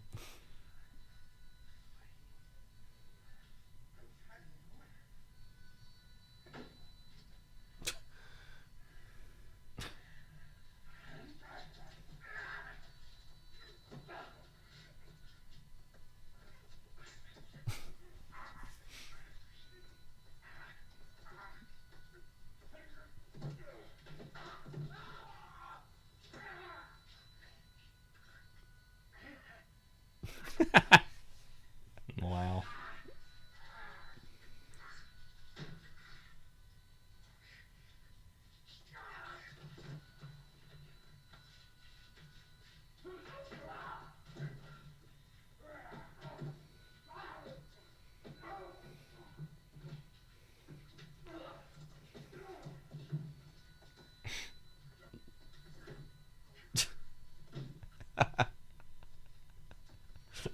he's trying to choke him.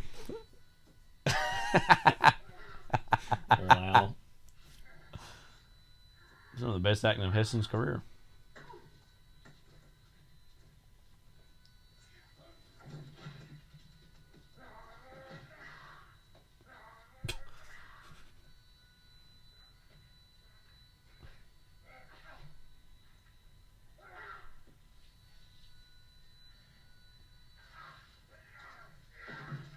Dang. Wow.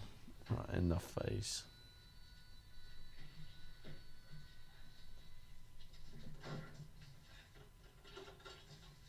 So Taylor still proves he's top dog, I guess. Yeah, that's what I've been thinking. Yeah.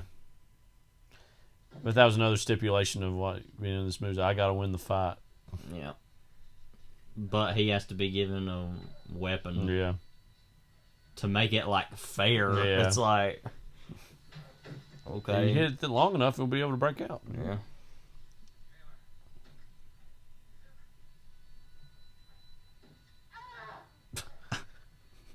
She knew what to do. Resumes. Resumes, what? Yeah. All right, go get your resume and then come back. We'll have to check it again. Do you have a cover letter? Yeah. Like, what's Brent's So cover your letter references look have been like? dead for 2,000 years. Oh. Yeah, I forgot she did finally say something. This.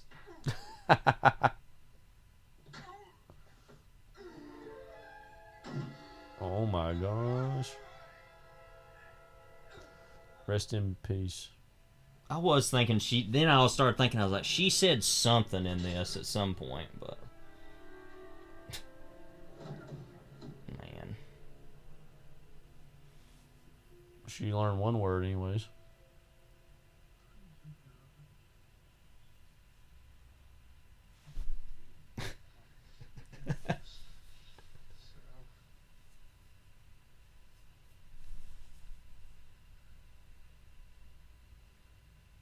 No, we gotta look at that, you know. Yeah. So she did say one thing at least. But... A little too late. Though. Yeah. And all it is a man's name.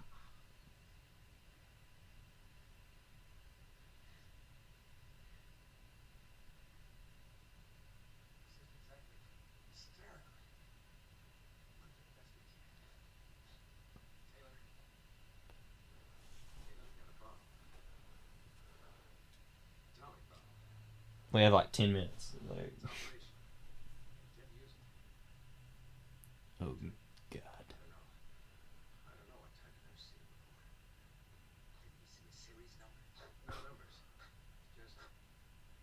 Just some letters on one of the fins. 3 letters.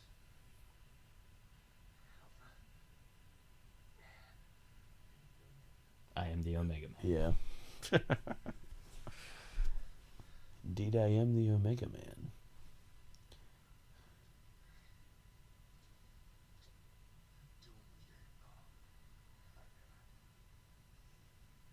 Lovely souvenir from the 20th century. They weren't satisfied with a bomb that could knock out a city. Finally built one with a cobalt casing. Sweet name, peace. Those bloody fools. They don't know what they got. I mean, Well, we're gonna find out. They're gonna know here in a minute. they shoot it off with some of those apes. Set up a chain reaction in the whole atmosphere. Burn the planet to a cinder. How's that for your ultimate weapon? No, it's like he was watching them. Like... Yeah, this would be my first. If this were my first time watching, I'd be rooting for the apes to succeed at this point, just because these mutant humans are so annoying.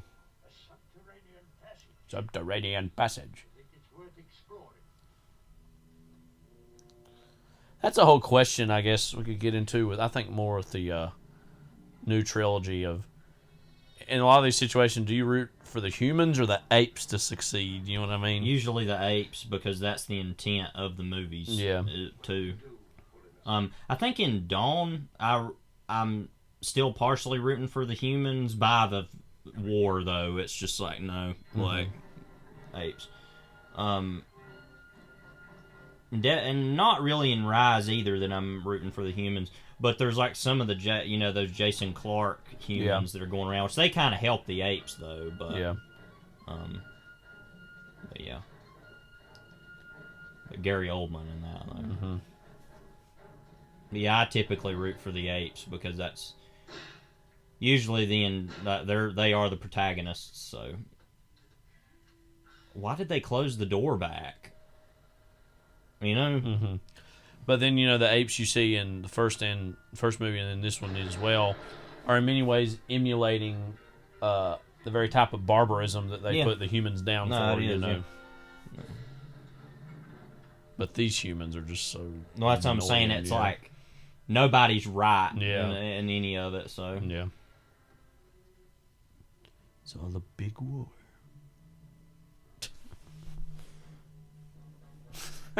Wow. Peekaboo. It's a dadgum war. I'm gonna get away. Gonna rid myself of this cage.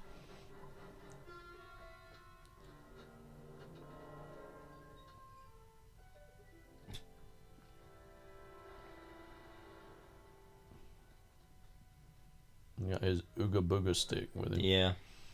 They're gonna have 2 more on the wall there, yeah.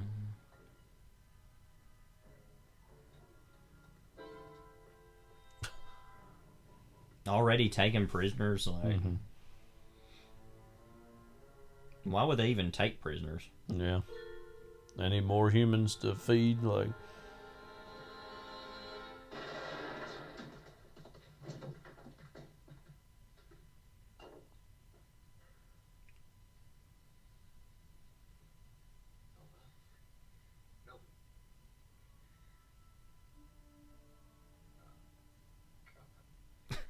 Oh, God. Oh, my God. Yeah. Play the hits. I mean, you dirty.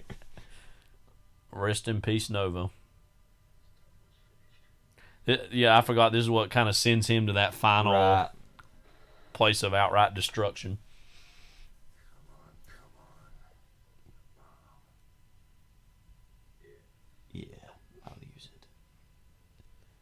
It's like when you've got a wild card in Uno and you're like, when do I use it? Like, A +4. Yeah. You have 3 of them and you're like, like, the things I would do. I mean, I think the whole situation is kind of obscene when we get down to it, but, whatever. What's so obscene about it, anyway, particularly? Like,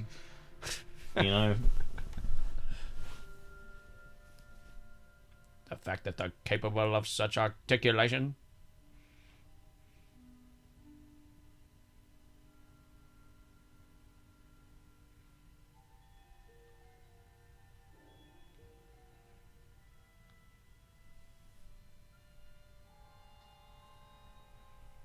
It was interesting from far away. It looked like a statue with a wig on it. Yeah, her arms looks like some kind of wow, what a freak sculpture. You see, this is what more the movie needed to be. Yeah, but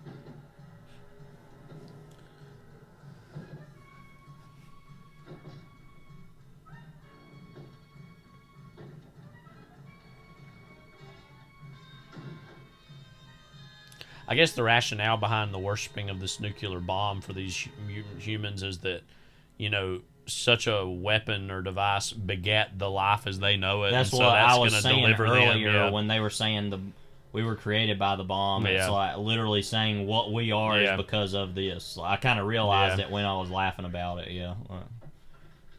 This is the instrument of my God.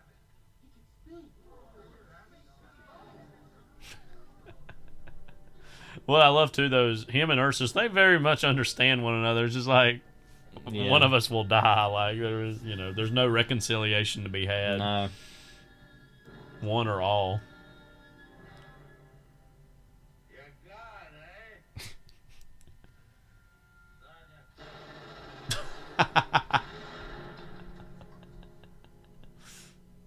That's the end of that. That's definitive, I think.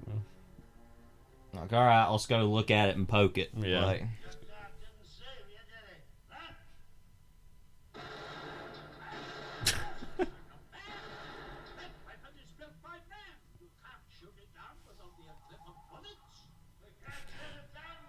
Well, Heston thinks of, or Taylor thinks of Zaya. Oh, that orange orangutan is back. Yeah. He's like, I know him. Just trying to throw a rope up. Look like some shots from You Only Live Twice. Yeah. Let's take it back for a souvenir. Put it in the human museum.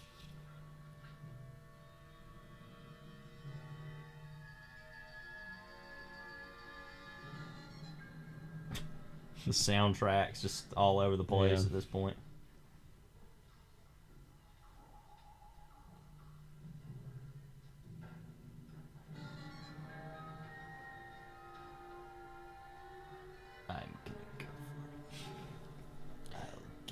The young buck is making his move.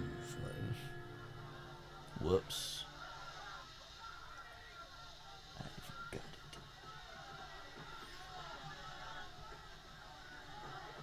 I'll find a way to stop it. I bet you will.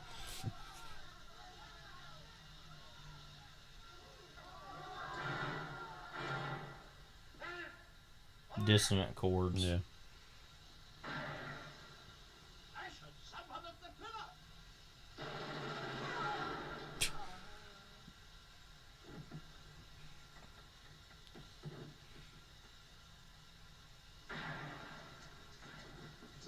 This is just everybody dies scenario. I mean, and then those who don't are going to very quickly.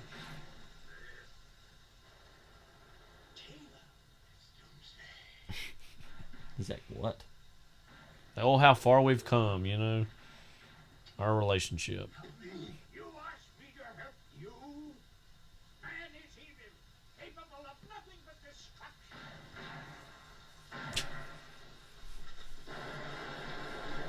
Wow. That is some D-E-D. You are R.I.P. to dead. Brent. Not quite as iconic as his other, you know, but iconic in its own way. But this is ultra iconic right here. Loud rumbling.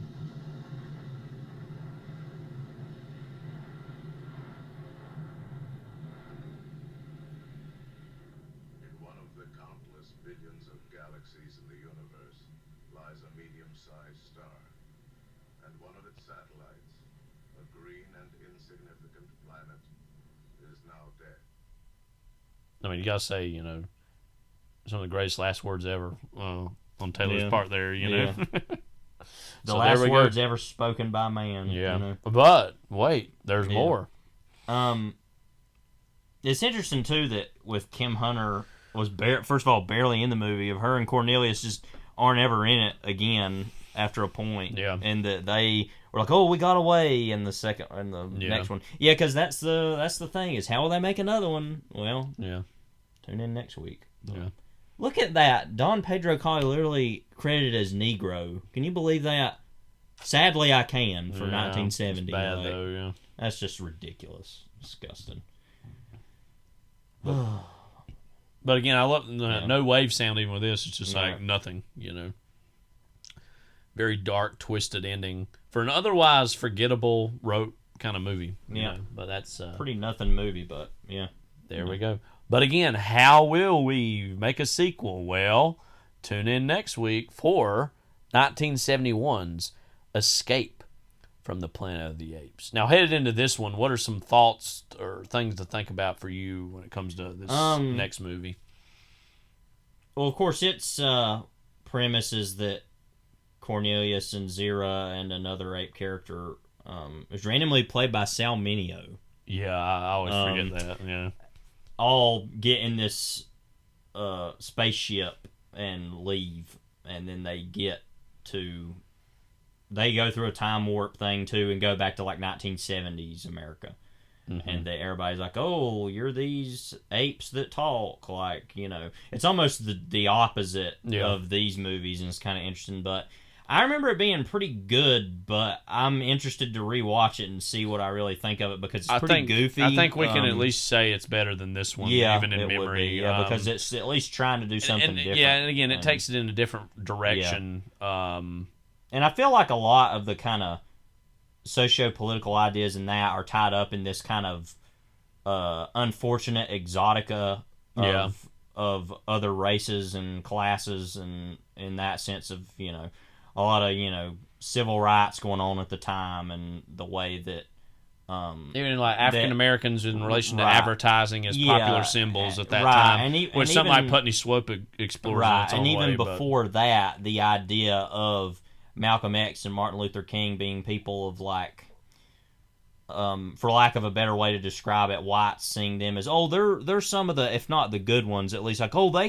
they can be orators and do this, and it's like I mean they're human beings, but like I feel like this movie is hinting at the way that a lot of that happened in the 60s and 70s, this kind of cult of fascination around otherwise totally normal people that are just trying to say something about how downtrodden they have been, and I feel like that's ultimately what the political message of that movie is, which is really interesting.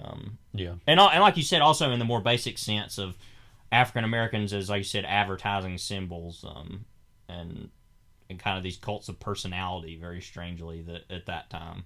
Sure. But yeah, and that's mainly what that movie's about. But it's really weird because it's like there's like sections in the movie almost where it's like, let's give you a makeover and like stuff like that. That's really weird, as like apes living in normal society from the future or whatever.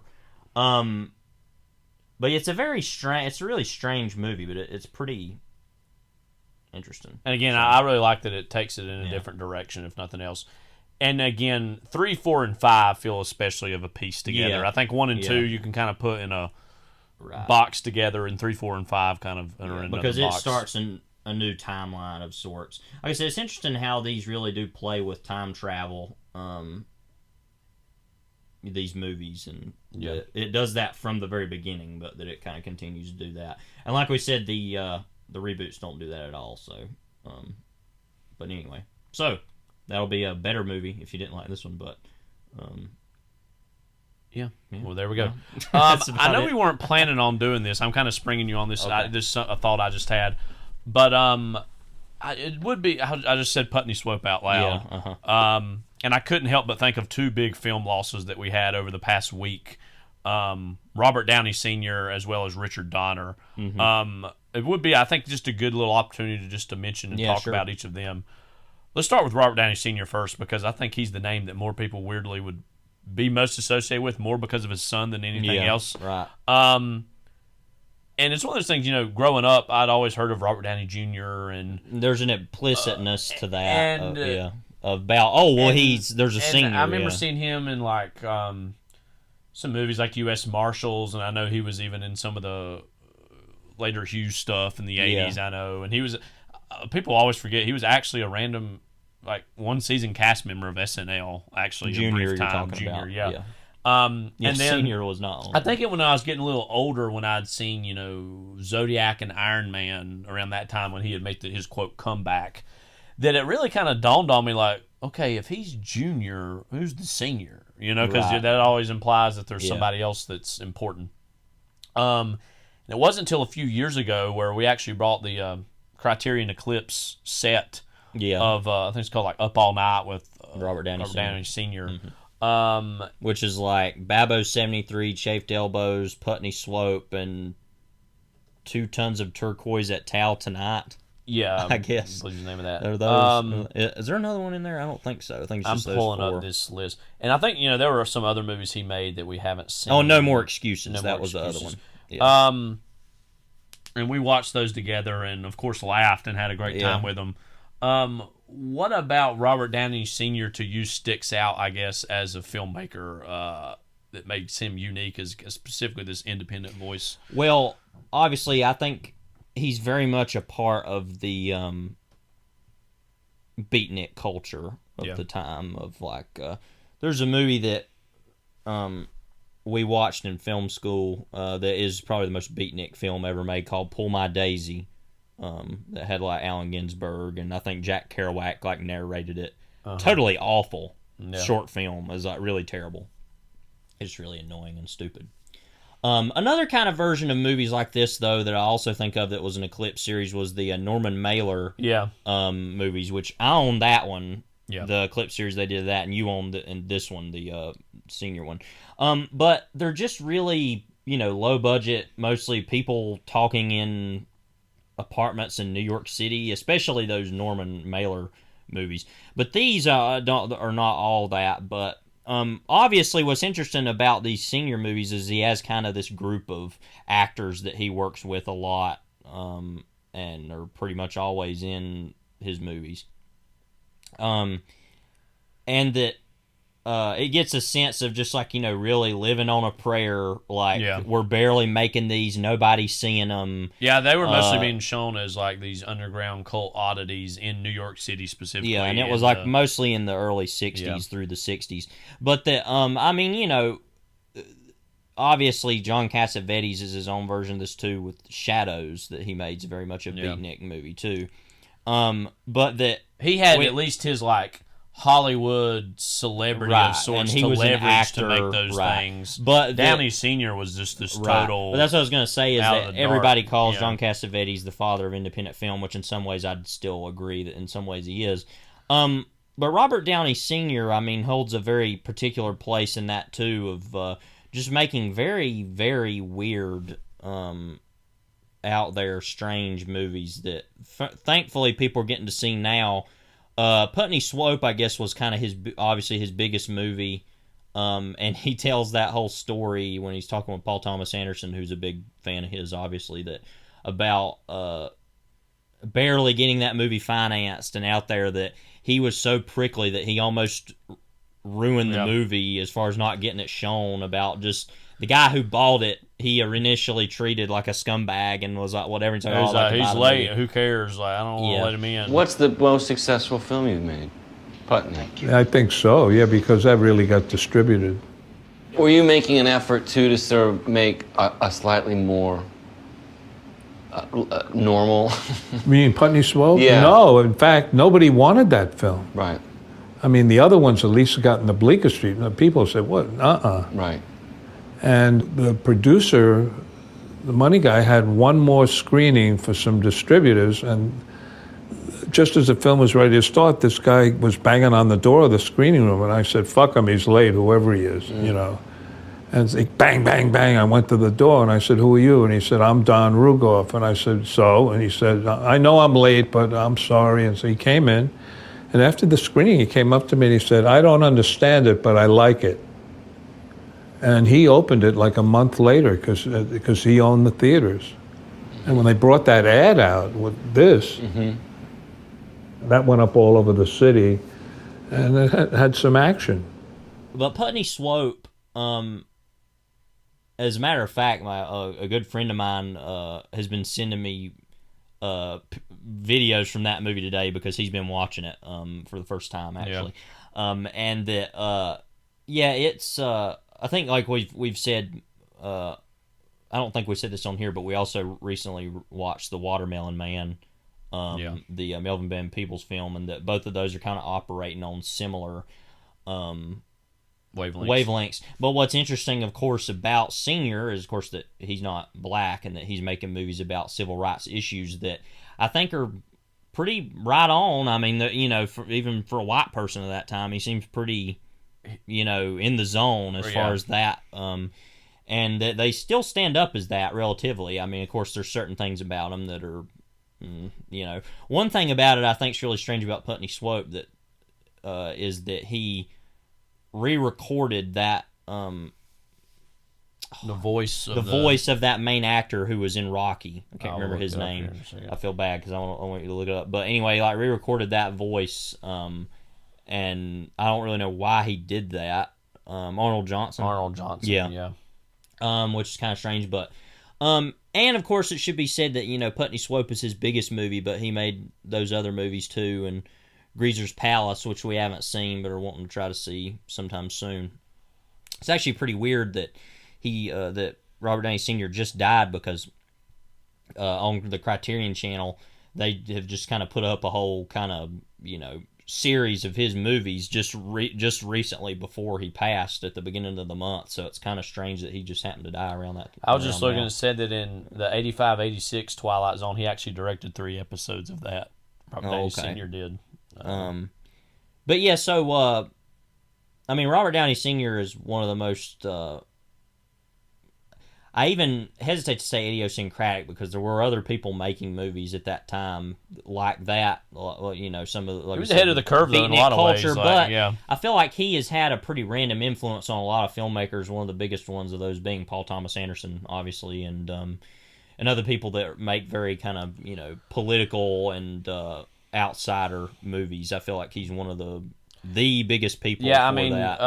just to interject a little bit, Putney Swope. I mean, if anybody had to watch one of his movies, that's the one I would say to watch. Yeah. That's his take on kind of Madison Avenue and the advertising of the '60s. But also, Babo 73 is pretty strange and funny, I would say.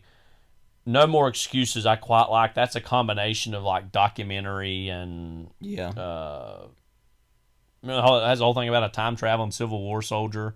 Yeah, and who he showed up at the Yankees right, game, and he's it like, was Senior dressed up as a Confederate soldier, went to the Yankees game, and he got booed. It actually got in the newspaper in New York, and he put it in the movie, right? Like, and it's weird because it's clearly him, that it is, but. And I like Chafed Elbows. I don't think you were as big a fan as that as I was. It's all right. Yeah. That was that movie where it was mostly static photography that's edited together, which was really weird. But and Two Tons of Turquoise at Towson Night was clearly the weakest. I don't even remember what that movie was about. It was just kind of all over. But the I mean, place. he's a good example of somebody. If you're an experimental filmmaker, you're going to have some misses. I mean, you're not always going to be on it, and something like Putney Swope is about as incisive and brilliant as he ever got. And something like 2 Tons of Turquoise at Towson Night, it's not, you don't hate watching it, but it is very much more of a chore. Well, and also disposable in a its lot own of people way. A lot of people who are like really pretentious would chafe at this, but it says something when your best movie is your most commercial. Yeah. Now that movie is clearly not a commercial film, but it says something though that usually when somebody who plays around, for lack of a better term, in the gutter for so long and makes all this weird stuff, that eventually when they get to that thing, it's clearly the best because it has a definitive message. It has more of a definitive statement. Like, for example, last night, and I wouldn't even say play around the gutter, but Guy Madden, we watched The Saddest Music in the World last night, which I really, really loved a lot. Yeah. And we've seen Archangel and Careful before this. And they're great in what they are, in the sense of that they literally look like nothing else. They're totally their own thing. They literally look like movies that have been lost and been found, like from the silent era. A lot of or the early talkies, but that The Saddest Music in the World succeeds more than those other two movies does because it has more of narrative value, more precise thematic construction. Yeah. So as much as I love a lot of art house weird outsider cinema, it goes to show that when you utilize that and actually saying something, that's when you've really got something on your hands. I'd say even the same case with John Waters and Polyester as an example, as far as like his other movies are fine that I've seen, but that has a far more definitive statement than his other movies do and is way more political.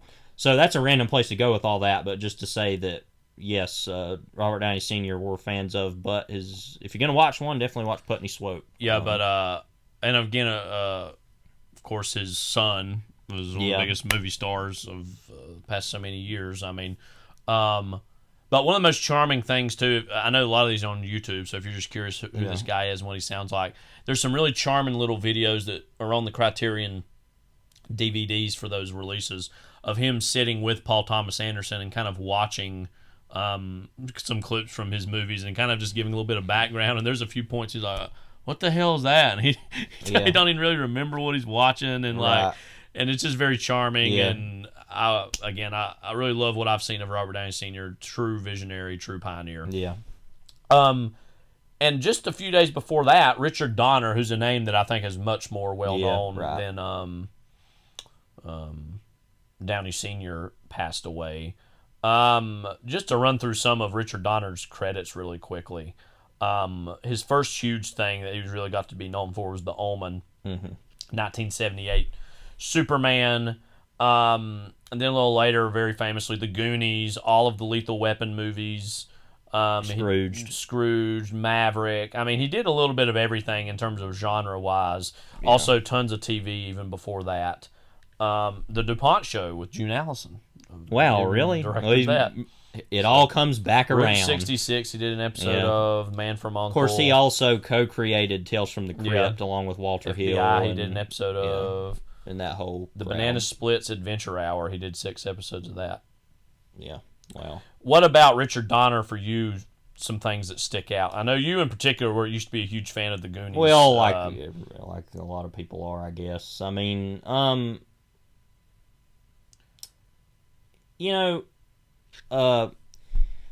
what I think, and I like Richard Donner overall. Let me say, I just haven't seen as many of his movies. And I'm going to leave a lot of this to you to talk about Superman, because I know that's his best movie, I think, pretty clearly. But what I think is so impressive about the Lethal Weapon movies, there's not a whole lot of things that are impressive about those movies. Love the second one, though. The second one is the best one, yeah. Now, I haven't seen 3 or 4 yet. I've seen 3. I haven't seen 4 yet. But that he directed all those. Yeah, all of those. Yeah. And that they all pretty much have the same actors in them, pretty consistent. They just add people. But even, I think it's even like Danny Glover's family is like the same actors. Like it's like there's a sense about the Lethal Weapon movies that is like they're pretty, like I said, pretty useless, nothing movies, but they just are so self-contained in what they are. And they're pretty right down the line about, okay, they have the same actors, same director. It's like all the same creative team that a lot of these movies don't have. So that's something that's always impressed me about that. I don't know how much that ball is in his court, but I mean, clearly he continued to direct them and all that. Mm-hmm. I mean, as far as Superman, I'll speak briefly about that. That's a movie I haven't seen as nearly as many times as you have, but is one of the most influential movies that exist, frankly, because of kicking off this wave of superhero movies that have, and it's actually a pretty simple movie, as far as you've talked about this before, but this idea of it starts as like a, space opera drama on this big kind of canvas, then gets really small to this like farm kind of lifestyle, and then goes to the big city, and it's like all these different kind of versions of itself that it goes through, and it's very operatic. I feel like there's a lot of 2001, especially in the early parts of the movie. And a lot it was made in the wake of Star Wars, obviously, and a lot of screwball comedy in the later parts. I mean, it really is an amalgamation of a movie of all these different things, and part of this all comes out of the Salkinds wanting to make the movies and everything. But I feel like there's a lot of Donner in that, and you know a lot more about the whole situation, about the making of those movies, about the second movie, and that there's a Donner cut of all that. But Superman, just in general, is a really charming, just really kind of perfect movie. Maybe not as totally as a Superman movie exactly, but just really is what it is. More than not, right? No, I mean, like I said, you have more to say about that than me, but it's just a really good movie. And I don't think enough about, frankly, that as I should. That is way better and way more inventive than most superhero movies have ever been, because it kind of had to start all that from the beginning. So the big kind of key thing that he always, he was coming off the success of The Omen, which is a movie crazily I don't think either of us have seen. No, it's a huge horror movie. And I know, and that's the thing. We haven't seen The Wicker Man. One other big thing I like about Richard Donner is there's something in it that everyone can find something to love. Yeah, if you were into horror, there's The Omen. A lot of kids love the Goonies at some point in their lives. Adventure movie. Action fans love some or all of the Lethal Weapon movies. Right. There's some other ones that you can kind of go off script and say, some other ones he made, like he made a Western like Maverick, or movie Conspiracy Theory, Timeline, 16 Blocks, Scrooged even, there's like, so there's something in there for everybody to love somewhere. I've never seen that movie, The Toy. I've heard it's very strange. Movie he made with Richard Pryor. I think that movie's supposedly kind of racist too. I think Jackie Gleason. Wow. I didn't know he was in that. But there's something in there for everybody to love. I first got into Superman in the early 2000s, mostly due to the show Smallville. But I had seen the animated series a little bit growing up in the late 90s. Mostly I was more curious in the Batman stuff and the Batman Superman movie, which was really Superman animated series episodes repackaged on VHS. I found that out later. But I remember it was season 3 when Christopher Reeve was introduced into the world of Smallville, and he was a character. And a little bit before that, I think I'd been like, somebody adult had told me, and I think I'd seen clips of it on TV. It was maybe my mom or my dad. It was like, oh, you like this show Smallville? You should give the Superman movie the chance. And I was like, okay, sure. And, that really propelled my love even further of the character of Superman. And the first thing I thought of when I'd heard Donner was passed, other than his face, was the opening credits of Superman the movie. It was like, it's in space, and it's those big blue, almost word art looking fonts, and the very end it says directed by Richard Donner, kind of with that font. His big key guiding thing, and he didn't go into the project some huge, crazy, large Superman fan. He was of a generation that would have seen that in the comics, the original comics and the comic strips, and maybe some of the serials. But his big word he kept hitting over and over again during the production of that movie, and one that the Salkinds and a lot of the other writers, Mario Puzo even himself, came onto the project, seen it as a joke. Superman, by the mid to late 70s, was a punchline. This was in the wake of Batman and a lot of the Batman show, and people thought, oh, we're going to take that and do that with Superman, like Biff Powell, and like make it a big joke. And you see this in the special features, he talks about this, and even has a little poster. The big word he kept hitting over and over again was the word of verisimilitude, this word of authenticity, that let's try to take this seriously. Sure, we're talking about a character who can fly, who, is the last of this dying race. We're talking about a lot of big, crazy, big sci-fi themes. But it's all about Clark Kent. It's all about that character of who that is. And his insistence on casting Christopher Reeve into that role is one of the biggest contributions he made to the movie, period, much less how well the movie moves. Right. And like you said, it's kind of loosely, not if you go by runtime, this isn't even, but loosely split into 3 parts. Like you said, this kind of Shakespearean, operatic, dying planet. Then you have kind of the small town Norman Rockwell Americana of Smallville, and then you have the big bustling screwball comedy of Metropolis. Yeah. And that left. I remember as a kid, just like I didn't have the language for this, but this kind of this knowledge of the whole world at stake, and not just the whole world, but various worlds that have informed who Superman becomes and is. And it should be said that with that original movie, he didn't quite get a screenwriting credit, Donner himself, but that's like a million people are on that. Well, also David Newman, Leslie Newman, and Robert Benton, who were the writers of Bonnie and Clyde. Right. Yeah.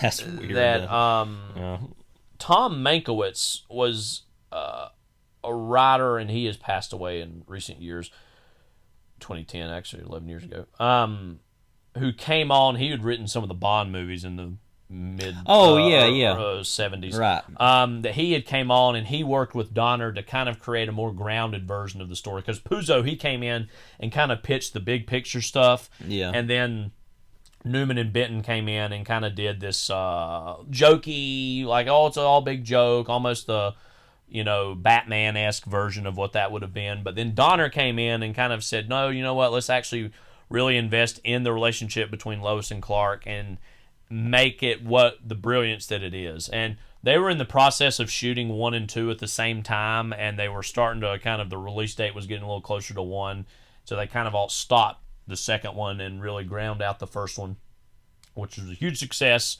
And Donner and the Salkinds fought every step of the way, and their first decision when they had a big hit was to cut him out of it because they didn't want him anything to do with it. So there was the whole Richard Donner cut of Superman 2 that came out in recent years. I would say that's a lot of Superman fans really stand by that and love it. I don't really care for it all that much. I think Richard Lester was brought on to finish Superman 2, and I think the Superman 2, I mean, I've got a framed poster of Superman 2 by my bedside here. And I'm not as big of a fan of that as I am the first one. Yeah. But it is, I think, a pretty good enough movie on its own terms.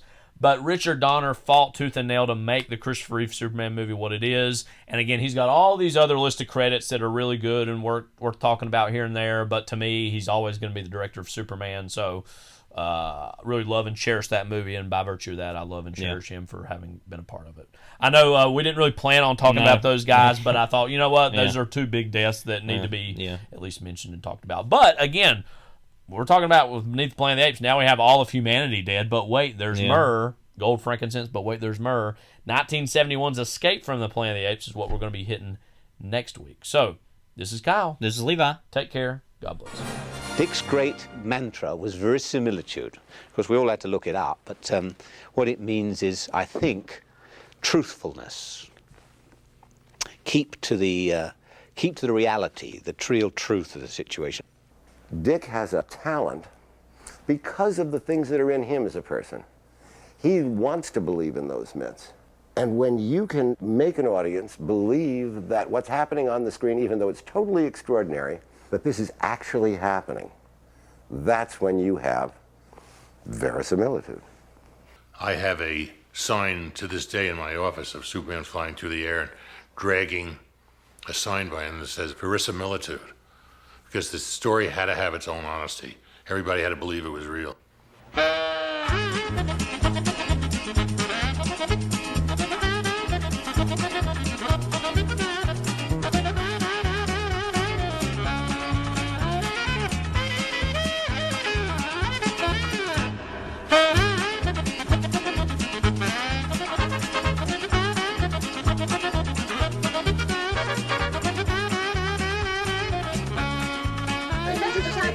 Thank you very much. So nice. Goodbye.